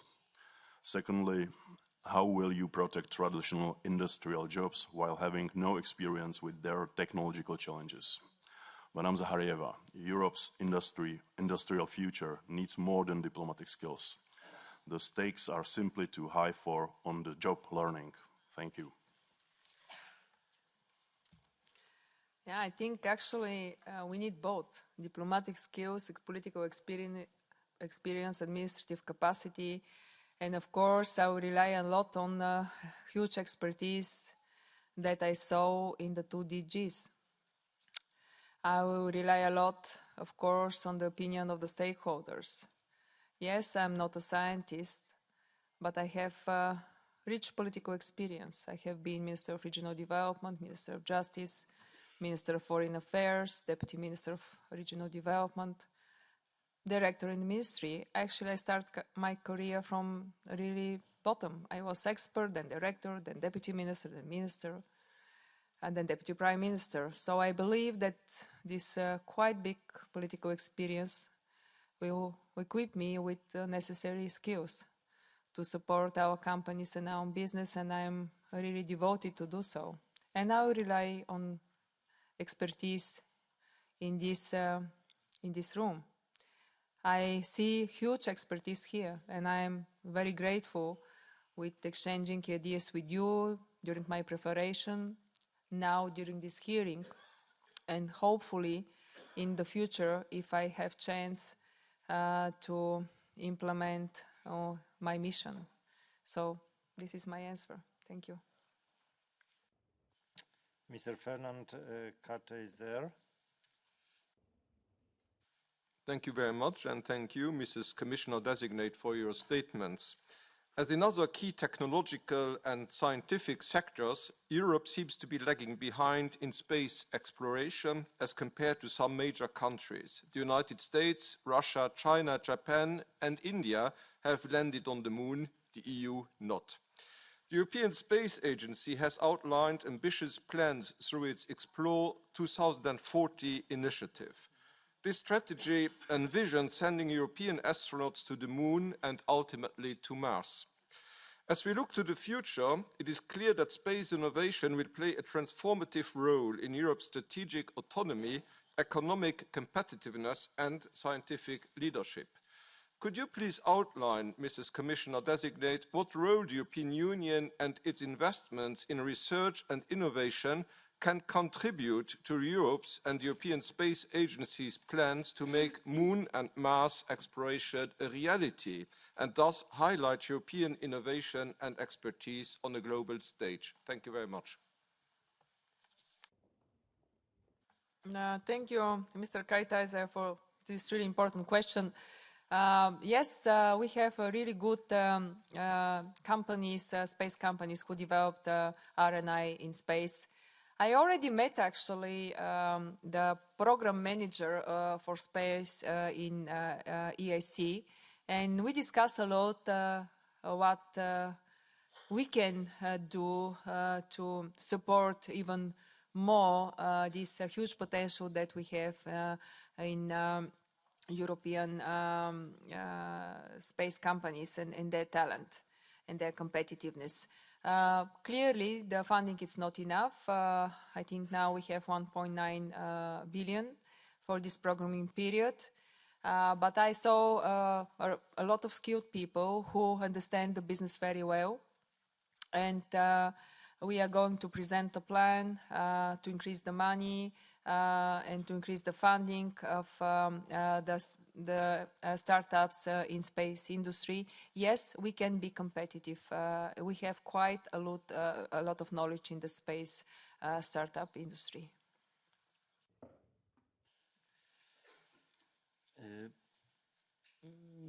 Mr. Cotrim de Figueiredo. Thank you, Chair. Good morning, Mr. Zaharieva. Your mission letter puts you in the center of the role to bridge several important gaps. The innovation gap that Draghi said was the main reason why we keep falling behind the US, the R&I gap, the startup financing gap. And in all these, your work could make life easier for SMEs and startups or just add more red tape. You could make a real impact or just allow the EU to fall further behind. So therefore, I want to have the chance to ask you two very concrete questions about two other gaps. The bureaucracy gap, how are you going to actually help innovative companies grow? And specifically, how are you going to accelerate the 28th regime, making sure that it's not just another empty promise? Because at its present pace, it is not likely to come in force before 2030. What difficulties do you expect and how do you want to overcome them? And the other gap is the impact assessment gap. How will you prioritize resource allocation and how will you track the real impact of EU investments and make sure we're not just wasting taxpayers' money, something that the Renew Europe group always wants to take care of? Your clear and concrete answers to these questions are the first step to truly bridging these gaps.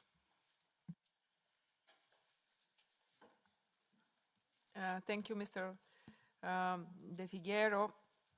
Yes, we have this gap. I'm not sure about bureaucracy. Is it gap or it's something different? But as I already mentioned, I'll be really much focused on propose this together. It's not. I'm not leading in this, but I'm very devoted to work very closely with the Commissioner for Justice to propose this 28th regime. You're right. It will be not easy. Maybe we will start with enhanced cooperation because I'm not sure that we are going to have all the member states on board from the beginning. But I will rely a lot on your support also to work with the member states to convince them to accept this regime. So we are going to propose the legislative proposal and work with the member states to convince them. But if not, we don't have our board, we can at least start with enhanced cooperation, not to wait, as you said, until 2030. Implementation, yes, as our president outlined in her speech, our legislation is as better as its implementation. So if we don't implement our legislation good, we didn't create a good legislation. For the program itself, I saw the data, and my assessment is that it's a huge bureaucratic burden. Still, we don't have final data about the evaluation of the program, but the preliminary assessment shows between 12 and 20% of administrative costs for our beneficiaries, which is huge. Obviously, the program is too complicated, and we have simplified drastically.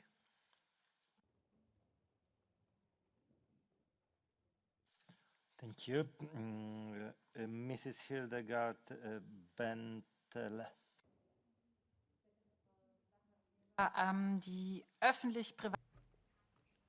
Looking at public-private partnerships when it comes to research programs, the objective here is to increase research investment in industry. But we have to conclude that despite the incentives and possibility of research framework programs and investments, these investments have not actually increased, and Europe is unable to meet its research investment goal. When it comes to the future implementation of the framework program, we don't just need more public-private partnerships, but in fact, we need to change the investment relationship within European companies and to make sure they are future-proof with more competitiveness? How will you ensure this? Danke sehr, Frau Bentaleb. I agree with you. I think that what we should do is that the two pillars, the two instruments that we have in the framework program like EIC and Pillar 2 must attract more private investment. We don't interact. The data are not bad. It's 36% as far remember from the Pillar 2. Commitments are coming from industry, and EIC fund attract for every euro invest for additional private funding, but obviously it's not enough. The data, for example, we spoke about GDP, 2.3% of GDP in average in Europe, compared with 3.6 of GDP. But the difference came from the private sector. European private sector investment in R&I is 1.3%. USA private sector investment in R&I is 2.4%. We should really motivate the private sector through different incentives on a European level to use our funds better. The Trusted Investor Network that was launched actually at the end of last month by Ilana Ivanova, and I'm grateful to her for this initiative, and I'm ready to develop it. Is also a very valuable tool. It's a first step. We raised the expectation of the private sector, and now we have to deliver. How to deliver? To work close with them, and also to implement what we promise for less red tape and simplification. Thank you. Mrs. Sophie Eriksson. I'll be speaking in Swedish. Forskare ska ägna sig åt forskning, men när man pratar med forskare själva så... When it comes to investigation, research and investigation, when we talk to researchers, they are more involved with red tape and less involved in research. Public funds are spread very thin, and researchers have to really fight to have their piece of the pie to carry out their research. And all public administrations have different requirements, and this does not help creating a unified research environment. So there are very different points of view when it comes to this, and the Commissioner-designate has said that you wish to receive, or rather improve the competitiveness of Europe. But how do we ensure that researchers can focus on research? So my direct question is, what will you do to ensure that researchers can focus on research, and how exactly do you see the relationship between this and Horizon Europe? Thank you.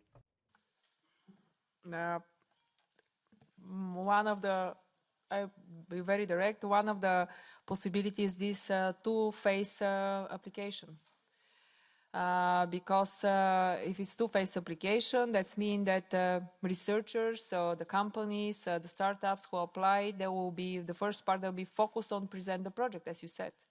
Just to describe the project, the research project, or the innovation project.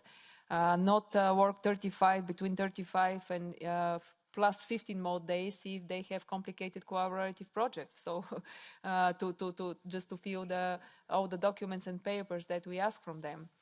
So I think this is very concrete. Also, what is very important, I didn't mention the lump sums, but I'm very supportive of the lump sums. And the results and the initial assessment shows that it's also the researchers and innovators are very supportive as well. Big research organizations, universities, not that much. But individual researchers and innovators are very much supportive. That give them a possibility to focus exactly on what you said, on research and innovation, not on reporting. So those are very concrete initiatives that I'm going to develop, if I'm approved, of course. Mr. Yuri Ratas. Thank you, dear Madam Ekaterina Zaharieva. Thank you for your remarks and answers that clarified a lot. My question to you is a follow-up to the written answers you have provided us As you know, Parliament is requested a union legislation of the freedom of scientific research that should be applicable across the Union, including on Union institutions. In your written answers, you write that you will include the freedom of scientific research in your proposal for the ERA Act. Can you confirm that your proposal will indeed be in the line with the Parliament's resolution and will therefore propose legislation that is applicable across the Union and will offer a basis for courts to protect the freedom of scientific research? Thank you. Yes, Mr. Ratas, I commit to propose the legislative proposal, and I'm very grateful to the Parliament for the resolution that was issued and adopted in 2024. As you know, together with the Parliament, the DG implemented a study on this resolution to prepare the legislative proposal. And I'm ready to work with you, to discuss with you, and I'm very supportive because unfortunately the trend is for our academic freedom index and freedom of research, scientific research is we have a worrying trends in Europe since 2008, and this is a very worrying trend, as I mentioned. And we should work with the member states, with the researchers to address their worries. Because if they are not free to research what they want, we are not going to have this excellent research.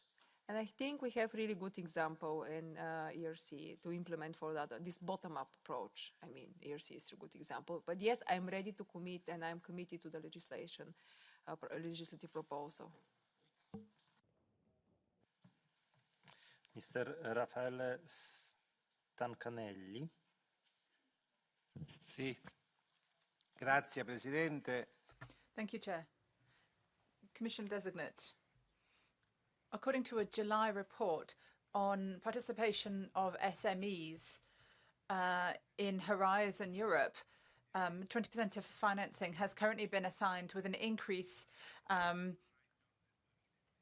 comparison to Horizon 2020. However, financing was only about 0.3 percentage points higher. Do you plan to review allocation of resources for SMEs in the next programme? That's my first question. Then, do you intend to maintain the definitions of micro, small and medium enterprises as we have in 361 from 2003 and keeping them in the same categories? How do you see new SME controls and competitiveness for the recommendations made by Ursula von der Leyen in her letter to the Commission? And finally, the architecture of a new fund for competitiveness. The report sets out funds for research, and these are going to be impacted by that. Thank you. Thank you for this question. I'm sure that I have all the questions that you to ask me, but I will start with SMEs. Yes, it's not enough. It's only 20%. SMEs represent 99% of the European companies. And definitely something is wrong when only 20% of the Horizon Europe funding goes to the SMEs, if they represent 99% of the companies in Europe. The reason, I think it's a too complicated program. And we should work to simplify it, and that's why all the measures that I have a chance to present to you today by answering the questions will be linked to increase of participation of the SMEs. It maybe sounds like cliché, but it's true. Without simplifying our rules, our programs, we are not going to increase the participation of the SMEs in all the programs in Europe. They think that it's too complicated, takes a lot of resources to prepare the applications. Some of them don't have these resources. And that's why their participation it's low. Thank you, Mr. Bruno Gonçalves.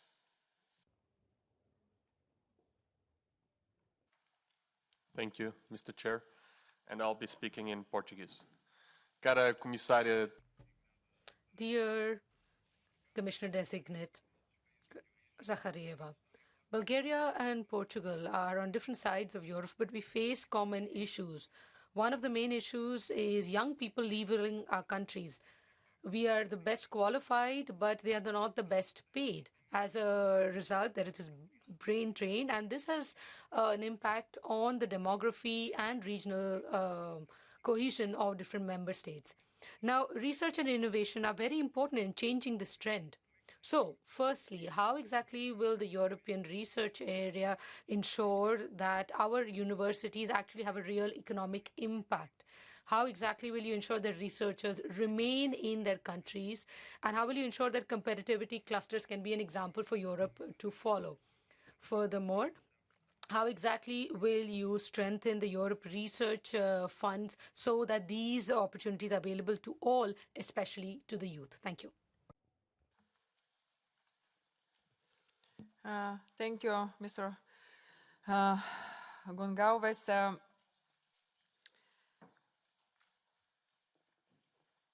As you said, and a couple of you said, in order to increase the youth productivity, we have to become better to translate our excellent research into innovation and competitive products. And I remember your discussion with you as well, and this will be also very important and will lead to the young people from Portugal, Bulgaria, but in general in Europe, and the young researchers and innovators to remain in Europe. And ERA Act, you mentioned ERA Act as well. It will be hopefully proposed in 2026 years latest. The goal is to develop a true EU-wide ecosystem of research, innovation, and growth. To create these minimum standards for researchers and innovators, to support, to remain the talents in Europe, but also to support their collaboration research and their training and researching in different so-called free movement of research, innovation, and knowledge. And I think this is the way forward to create a better environment for our young researchers, to improve the research and innovation in infrastructure as well. It's really important because it's matter for their work. And better coordinate the strategies among the member states. This will be the key aspects in the ERA Act, and it's also linked with retaining talents in Europe. Mrs. Sabine Verheyen. Commissioner-designated, freedom of research and freedom of academia are strongly interconnected. Given your commitment to strengthening the European education area and the European research area as frameworks for seamless mobility and transnational cooperation, how would you concretely address the need for a timely implementation of comprehensive recognition of educational degrees within the EU, which is also a main target in the Erasmus Plus program? Such recognition is essential for fostering greater student, researcher and worker mobility, especially in light of global talent competition and skills shortages in key sectors. How would you ensure more robust EU-wide standards for degree equivalency to facilitate free movement of talent, and how might this align with current European initiatives like the European Universities Alliance, the European Degree and sector-specific academics in equipping Europeans with further oriented skills? And how will you cooperate with the commissioners responsible in the field of education? Thank you, Madam Verheyen. Indeed, this is a really important question. I already met with my colleague, and we discussed actually in advance how we work together. You mentioned university alliances, Maria Skłodowska-Curie actions, ERA, European Research Area, which is very, very linked with European education area and European higher education area. So I can commit that we are going to have a really good cooperation and work in the same direction. You mentioned now on your point how we will do this to advance on the implementation of the blueprint for European degree. We have to work with the member states to convince them to implement this. And European Alliance, University Alliance is actually a really good instrument that we have for increasing the trust, because without increasing the trust among the member states and universities, we will be not able to reach the goal that all young people actually dream for it. And we work for a new years for this. So only trust can lead to recognition of qualifications and diploma. Thank you. Mr. Damian Besselager. Dear Commissioner-designate, some of us fear that the EU's competitiveness agenda will once be state aid for dinosaurs, and your job would be to focus it instead on new industries, such as green tech. But for that, as you said, we need access to capital and to talent. On talent, will you make it easier for startups to hire across EU borders to become more attractive for digital nomads? Will you expand labor migration channels, for example, the startup visa and youth mobility schemes? And on capital, what will you do exactly to enable institutional investors to invest in VCs? Do you commit to a mandatory 10%, for example, startup quota in public procurement in combination with compensation for bidding? And on simplification, without undermining our policy goals, do you want to, or how do you want to foster the digitization of the administration and of reporting, specifically one-stop shops for startups? And how will you apply the think small first principle and de minimis clauses in regulation? Thank you. Thank you. Quite a lot of questions. I'm not able to address all of them in 2 minutes. I will start from the simplification. You know that I'm really committed, and one-stop shop actually is what we try to do in EIC. I'm not sure that sorry, I missed. Okay. I'm not sure that we succeed, but actually this is the goal, to the 3 stages in EIC, the 3 pillars that we have there. So yes, this is for Horizon. I'm not able to commit with the 10% of all procurement, innovative procurement, to be preserved for startups. First, because we don't have yet a legal definition of a startup. So step by step, we should first create a legal definition for startups. And what is more important, actually, to improve the legislation, to amend our legislation to boost this innovative public procurement, because in Europe we have only 0.05% of the for public procurement from the grants, actually. Of all public procurement that we have in Europe, only 0.05% are linked with innovations. So obviously, we didn't create something, the ground in legislation for innovative public procurement. So we work with other commissioners to, as is mentioned in the political guidance of President von der Leyen, for amendments of the directives linked with public procurement. Mrs. Maria Teresa Vivaldini. Gentilissima commissaria designata. Dear Commissioner-designate, I just want to share some reflections with you on research in agriculture. This is key to allow the sector to become more sustainable, to promote practices that will reduce the environmental impact, improve soil health, and preservation of biodiversity. We know that discussions on new technology discussions are blocked. And these are going to be key to face up to the challenge of climate change, which is bringing agriculture to its knees. So I want to ask your position on this and ask whether European farmers will be able to use this to ensure that we have a level playing field with other farmers around the world. Also, European farmers are facing up to phytopathologies and animal diseases that are endangering their income. In my region, in Italy, we are seeing African swine flu and avian flu. What can you do to make vaccines available as quickly as possible? And will we be able to produce them in sufficient quantities to ensure that we can distribute them at a affordable cost?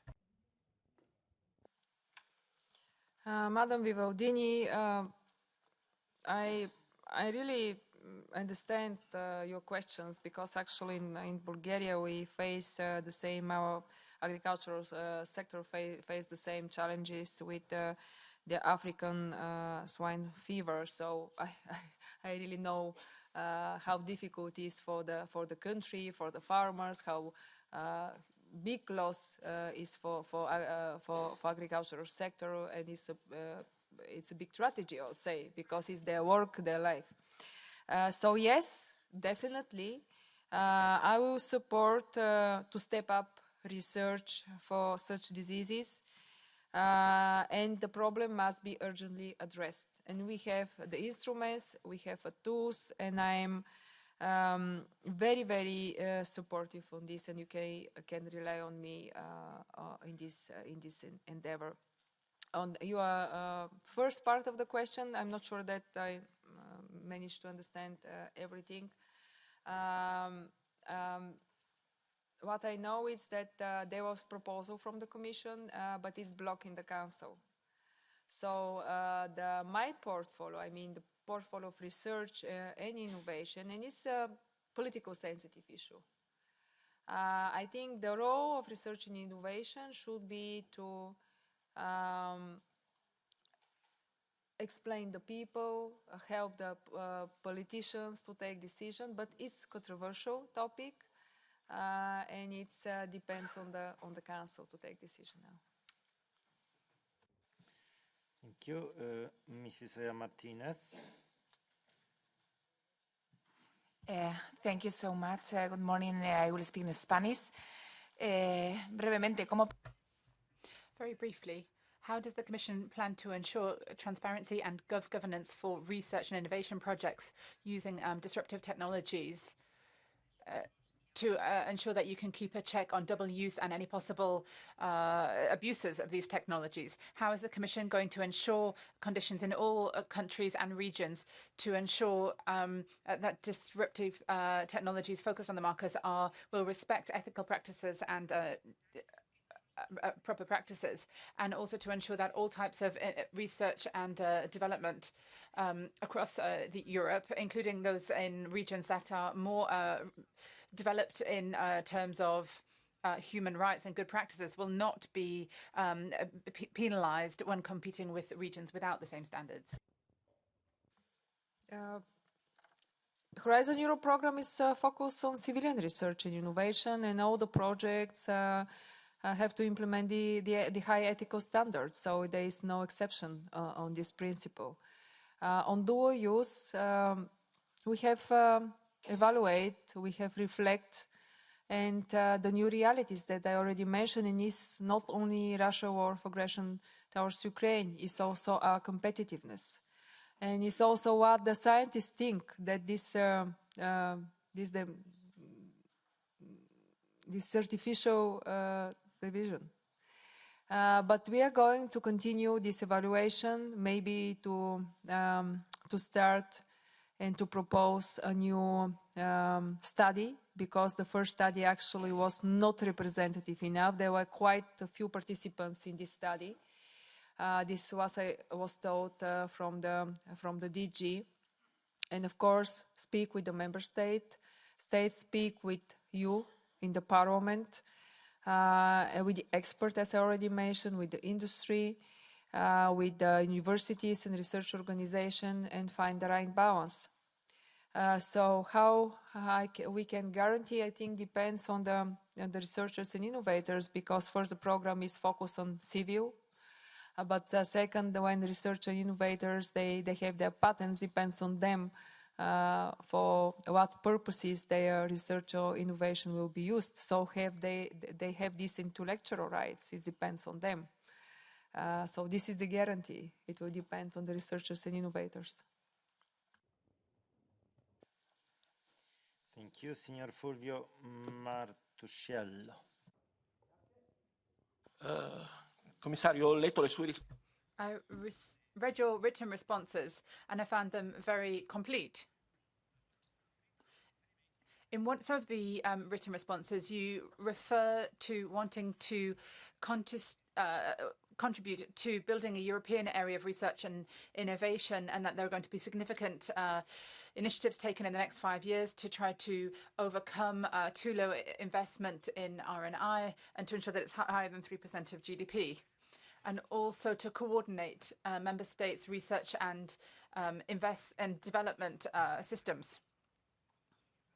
And you say that this is the cause of significant differences in development between countries and regions. What specific measures do you think are necessary in order to bridge this gap in terms of innovation and to ensure participation of member states, particularly those who are further behind with the framework programme? Thank you. Thank you, Signora Martuscello, for your question. Three key elements. First, investments, European semester, I'm going to repeat it, work with the member states, use European Area Act to recommit with minimum 3% of GDP. Second is better coordination. With the limited resources that we have, and the resources even reach 3%, it's still not sufficient enough, we should be better coordinated. In the member states, between the region, but between the European Union funds, in the European Union funds themselves, in the program, I see overlaps even in Horizon Europe program, lack of synergy sometimes in the different programs in Horizon Europe itself, like EIT, EIC, there I see some overlaps there. So use our resources better, focus better, coordinate better, don't overlap. And on widening, again, it's a very dear to my heart question. As I already mentioned, we are better than FP7 and Horizon 2020, but still a lot have to be achieved. We have a good part of widening that works well, but for example, HAPAN still not developed. I hear some of your complaints about this. Still some of the member states are not using enough these possibilities. So obviously we should improve our work in Commission, like work with those who are not performing well enough. That means maybe the problem is also in how we structure the program, what we can improve in the program itself. So I'll be very, very much focused on the widening measures, but not only on the measure itself, but how to improve the participation of widening member states in whole Horizon parts. It's not only widening. Thank you. And Mr. Oliveira.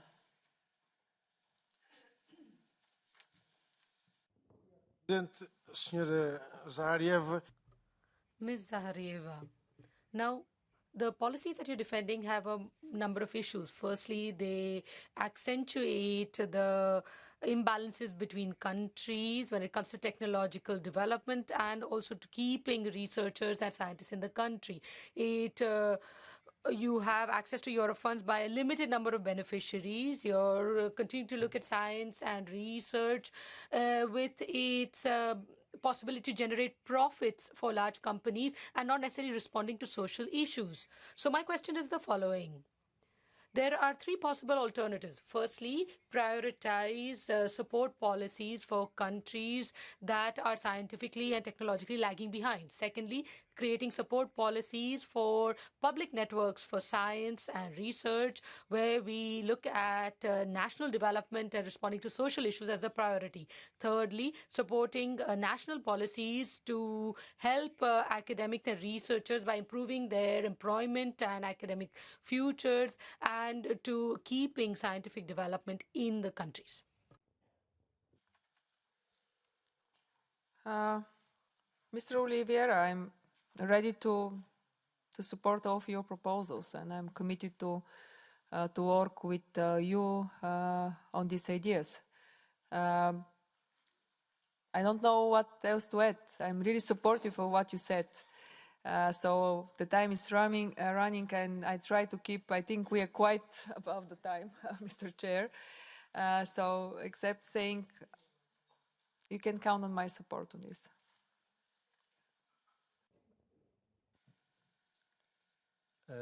Thank you. We have just finished the second round, so let me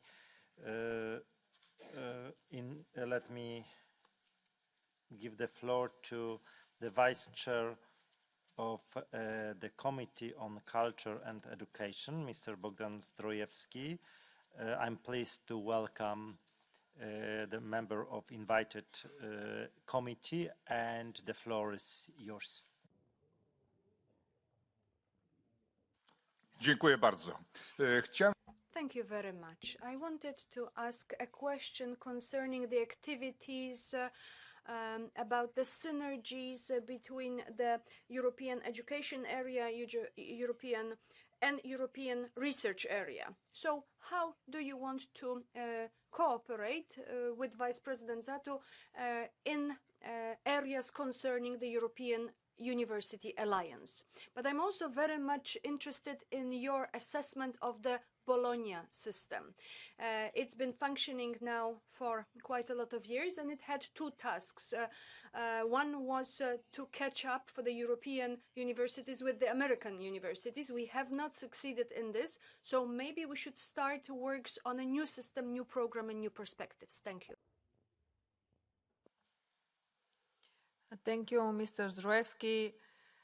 Linking education, higher education, and the European research area, it's really key for the European Research Innovation Union to be created. As you know, it's one of my primary goal, and for our competitiveness. Without good education, we are not going to have good higher education. Without good higher education, we are not going to have a quality research and innovation. I work close with Roxana Minzato. I met her. We discussed quite intensively our ideas, mainly about university alliances, because this is the part that, we are going to work in close synergy with her. For European University Alliances, it was a big success. It was created quite fast. We have now 500 universities in a really good network. But we should also work to create the sustainability in their finance. Now we have financing through Erasmus+, but what I think we should work and elaborate and cooperate with you and with the respective DGs, but also with the alliances itself, and is to create this sustainability in their financing. My goal will be really to improve this research and innovation dimension. I don't want to predetermine the negotiations for the next framework program, but I will be very much focused on to have strengthened this focus in university alliances, but on preserving the excellence as main principle and this competitive principle that we have in Horizon Europe. Thank you, and let's start immediately the final round, and I give the floor to Mr. Dario Tamburrano from the left. Buongiorno, Commissario. Good morning, Commissioner-designate Zaharieva. 3D printing has reached quite high levels of technological development in terms of the types of materials that can be used, the range, and the resilience of the supply when it comes to extra-European supplies. So this represents a number of advantages compared to the usual types of production. It's flexible, it's rapid to get products to market, and is accessible for SMEs and startups. However, today, there are still problems in Europe in certifying products that have been made this way because of the EU legislation that's currently in force. For example, when it comes to toys or medical devices or exchange parts for the circular economy. At the same time, a lot of input materials are not covered by any labeling certifications or covered by requirements. As a Commissioner for Startups and Innovation, how, together with the rest of the team of commissioners, tend to tackle this to ensure that legislation is updated, to ensure that this Industry 4.0 can take advantage of this type of technology and develop on EU territory, at the same time meeting the necessary consumer protection and health requirements when it comes to labelling for products from these types of inputs. Thank you. Thank you, Mr. Tamburano. We already have the chance to discuss this very dear to your heart issue with standardization. What I know at that stage is I understand that the current legislative framework of EU standardization is being evaluated. So obviously that the Commission heard the worries of coming from the sector and start this evaluation. I also, specifically on medical devices, also a targeted evaluation of the legislative framework for medical devices is currently ongoing.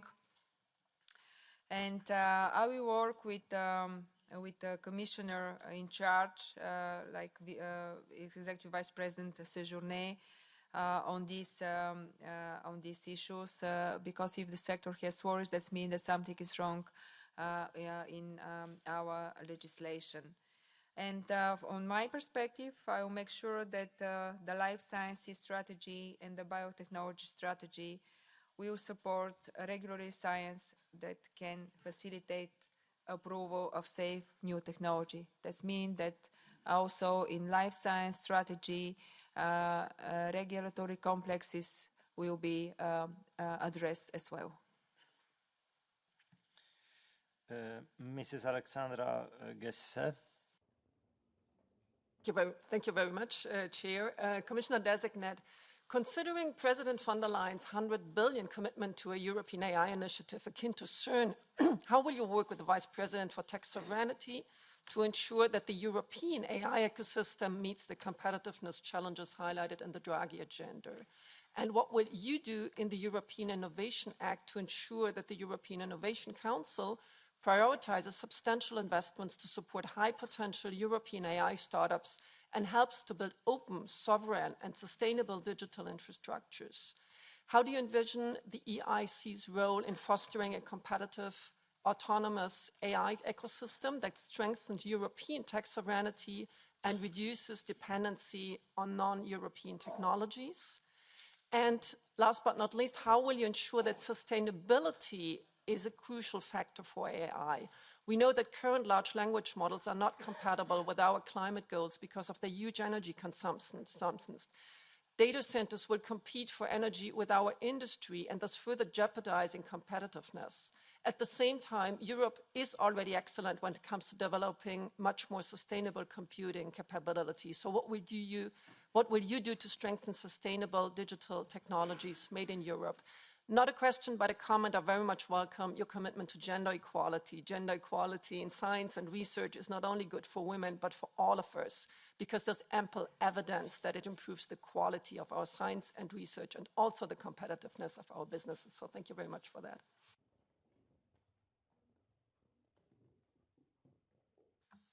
Thank you, Madam Giza. It's really a topic that is very dear to my heart. And now on AI, I will work closely with Executive Vice President Virkkunen on artificial intelligence, and I'm committed to consult the scientific community to develop a joint roadmap and to procure a study exploiting implementation options. We need four actually,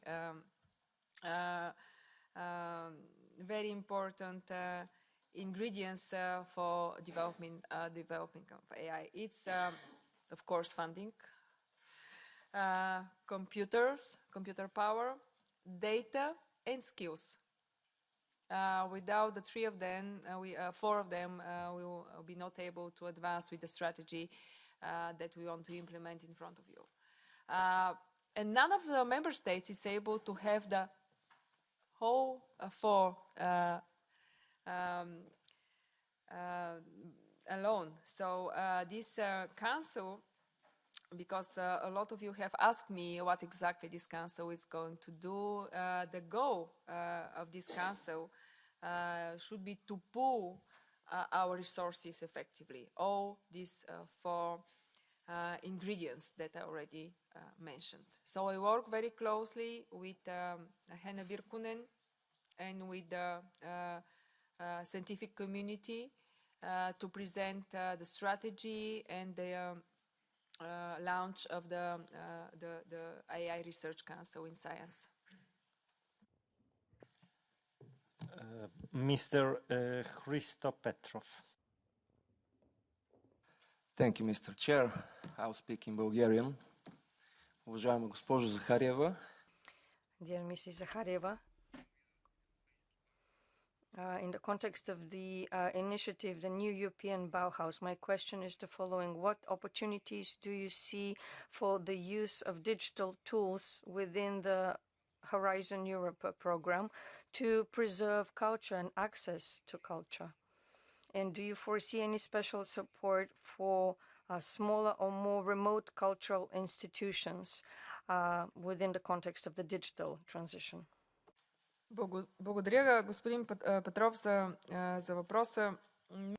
Thank you, Mr. Petrov, for this question. I think it's a very important issue.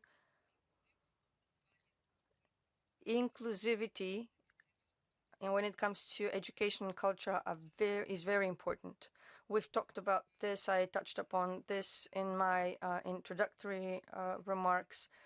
I said that I do believe we should be inclusive if we want to create conditions, favorable conditions in all of our member states. But I also think we have to put a focus on regions, like you said.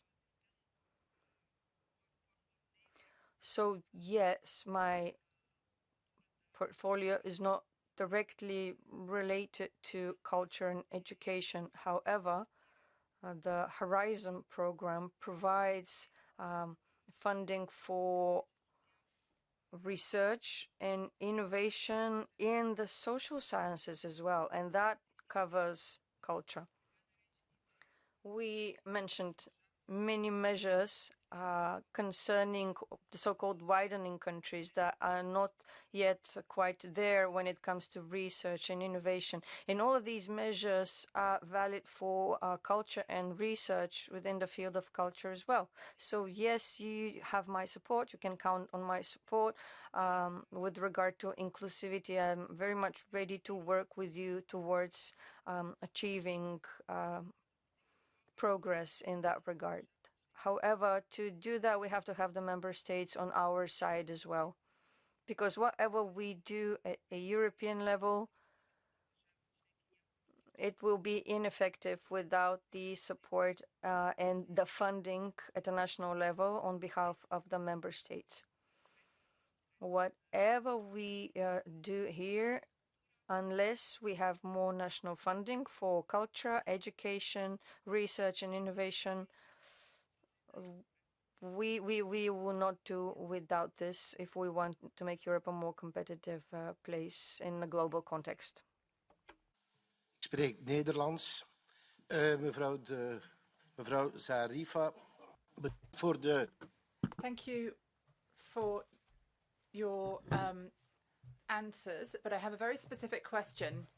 In the hunt for decarbonisation and sustainable sources of energy, then nuclear energy is going to play a key role. The joint European Torres, the largest project in Europe, has shown its worth in and the fact that it is essential in projects. But this infrastructure it threatens being lost. Soon, within a couple of weeks, this specific project might be dismantled, and this is for decades has been leading our European knowledge and expertise. So I think that we are making a big mistake. In your mission letter, you refer to the long-term strategy for and strengthening European research infrastructure. So my specific question is as follows.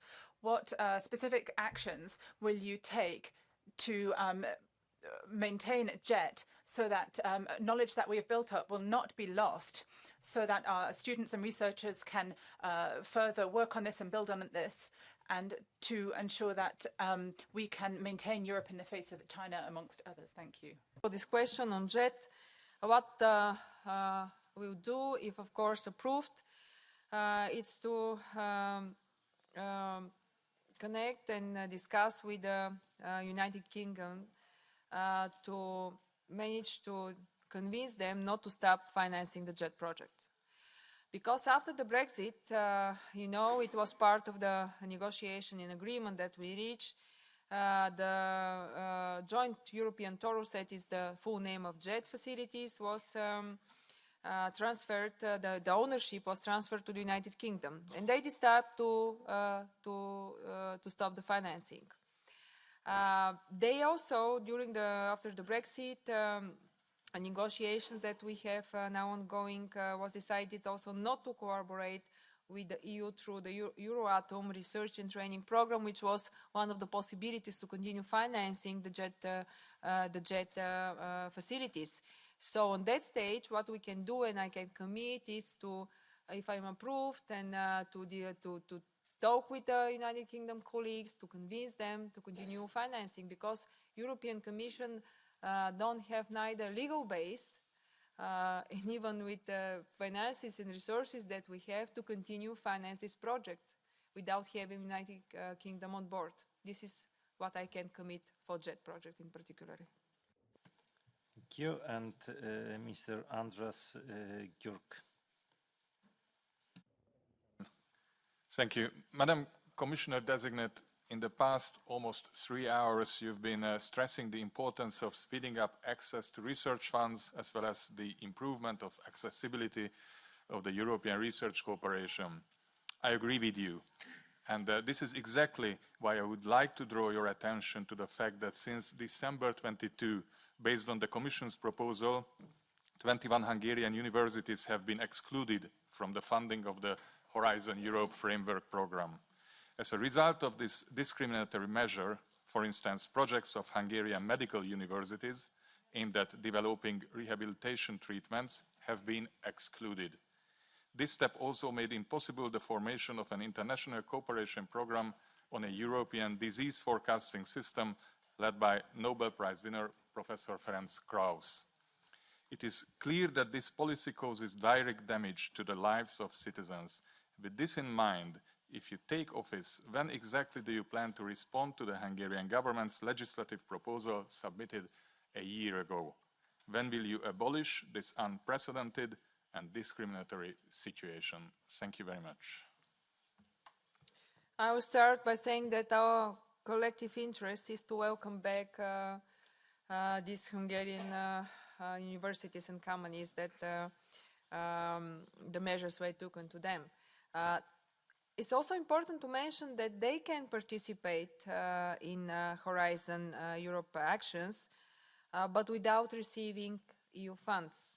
So I'm aware that Hungarian government has created a guarantee fund, and they can use this guarantee fund to participation, to continue their participation in Horizon Europe. So I think it's important to ensure a clear understanding for the R&I community that these entities can participate, as I told you. I'm not sure that all of them are no. So, of course, the measures, as you mentioned, can be lifted Only at any point, in any time, when further notification by Hungarian government is proposed to the Commission of new remedial measures. So I am committed to work with the Hungarian government to look at the measures and to see where more need to be done to leave these measures. Mr. Matthias Ecke.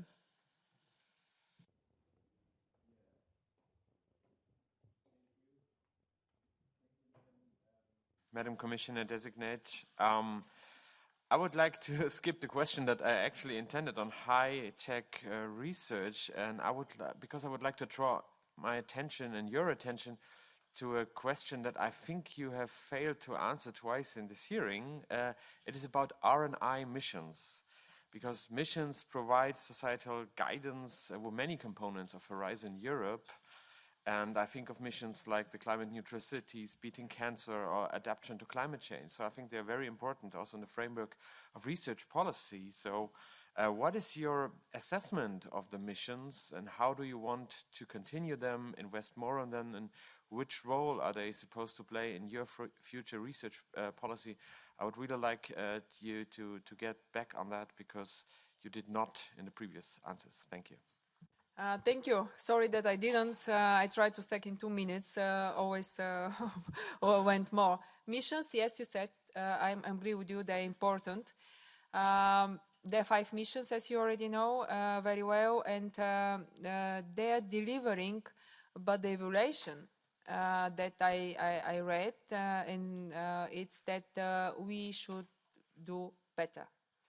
First, we should improve the governance of the missions and ownerships, because obviously there is not enough engagement from some of the DGs. So there are different ideas that I'm going to discuss with other commissioners to increase the ownership, in political ownership, so to say, in the highest level of the missions. Maybe by some ideas to some of the commissioners to become something like patron, so to increase the ownership, the political ownership of the missions. Second is, unfortunately, the missions fail to pool private investments or resources, not only private investments, but also other funds, funding from the member states, for example, like through the Cohesion Fund, which was the initial idea, not only funding from Horizon Europe program, which is dedicated, as you know, on research. So we should do more, better, to pool these resources from other European instruments, but also national, regional funds and private investments. And the third is what we should improve is also to citizens' engagement, which is not sufficient at that stage. Maybe because of lack of information. And these are my 3 goals for the missions, to work on these 3 in these 3 dimensions. Mr. Virgil Daniel Popescu. Thank you, Chair. Dear Commissioner-designated, I want to ask you some questions about the Strategic Energy Technology Plan. So what specific measure will you implement to ensure a balanced energy mix that includes advanced technology like Generation 4 nuclear reactors, small modular reactor, alongside renewable sources such as offshore wind, solar and hydrogen, to enhance energy resilience with meeting EU safety and sustainability standards? Additionally, how will you ensure that the SET plan's research, innovation and deployment priorities are effectively integrated and funded within the upcoming framework programs? In particular, how will you support early-stage research, foster collaboration between member states and establish robust accountability mechanisms? Thank you. Thank you for this question. I fully support research to achieve balanced energy mix and intend to support the SET plan through our funding instruments. Cluster 5 of Pillar 2 is dedicated to and very focused on the energy projects. I'm in favor of constructing, continuing to support research in SMRs, as I already managed to answer in my previous in the previous questions. I have the data here, and EIC, European Innovation Council, it's obviously quite a lot of, they have financed 250 projects until now, and 113 of them, almost half, almost 50%, were linked with energy technology. This is about 338 million euros, which is quite a lot, having in mind that ERC don't have sufficient funding. So I'm in favor. I think the SET plan is really good instrument that can pull resources from private sector, support us to reach this 3% GDP, which we will discuss so many times this time. How to make SET plan more impactful too for the future, simplify the governance structure, more focus and concrete target to support the youth competitiveness, convert the good SET plans, implementation plan into European strategic R&I agendas. I mean, it's really important to make this synergy. So my time is running.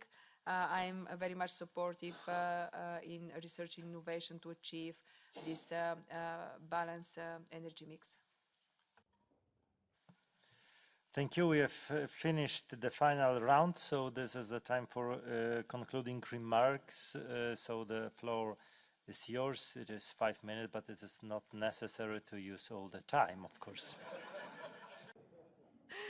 Yes, this time I plan. Thank you, Chair. I would start by, of course, thanking the European Parliament and in particular the members of ITRE and COOL committee for this, in my opinion, very useful and fruitful discussion that we had today. And of course, the Parliament, the new chairs, on the very fair way the hearing was conducted. I pay tribute to immense expertise on this committee. It was very visible today during your questions. You are really masters of your portfolios. You are very well aware of the problems, but also what we have to improve by working together for the next framework program, but for existing one. It's a very moving moment for me to stand here today because I was a teenager when the Berlin Wall fell, and I have memories. I was 14 years. And it opens a brand new world for me, like essential freedoms that we missed before the fall of the Berlin Wall. So it's really a moving moment for me to stay in front of you today, with you today, to ask for your support, to be able to implement my vision, which I hope was able to present today in front of you. So I don't want to repeat.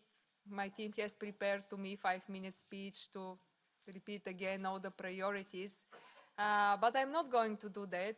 I just want to repeat what I already stated in my introduction, that I'm really committed to work closely with all of you, honorable members of the Parliament, to discuss with you on all stages our proposals and important initiatives for my portfolio, discuss with you the next framework program, and to meet on a regular basis when I asked to meet you. But not only, my door will be always open for the members of the European Parliament. So with that, I want to conclude my closing remarks. Once again, sincere thank you for this very positive exchange of opinions today. Thank you.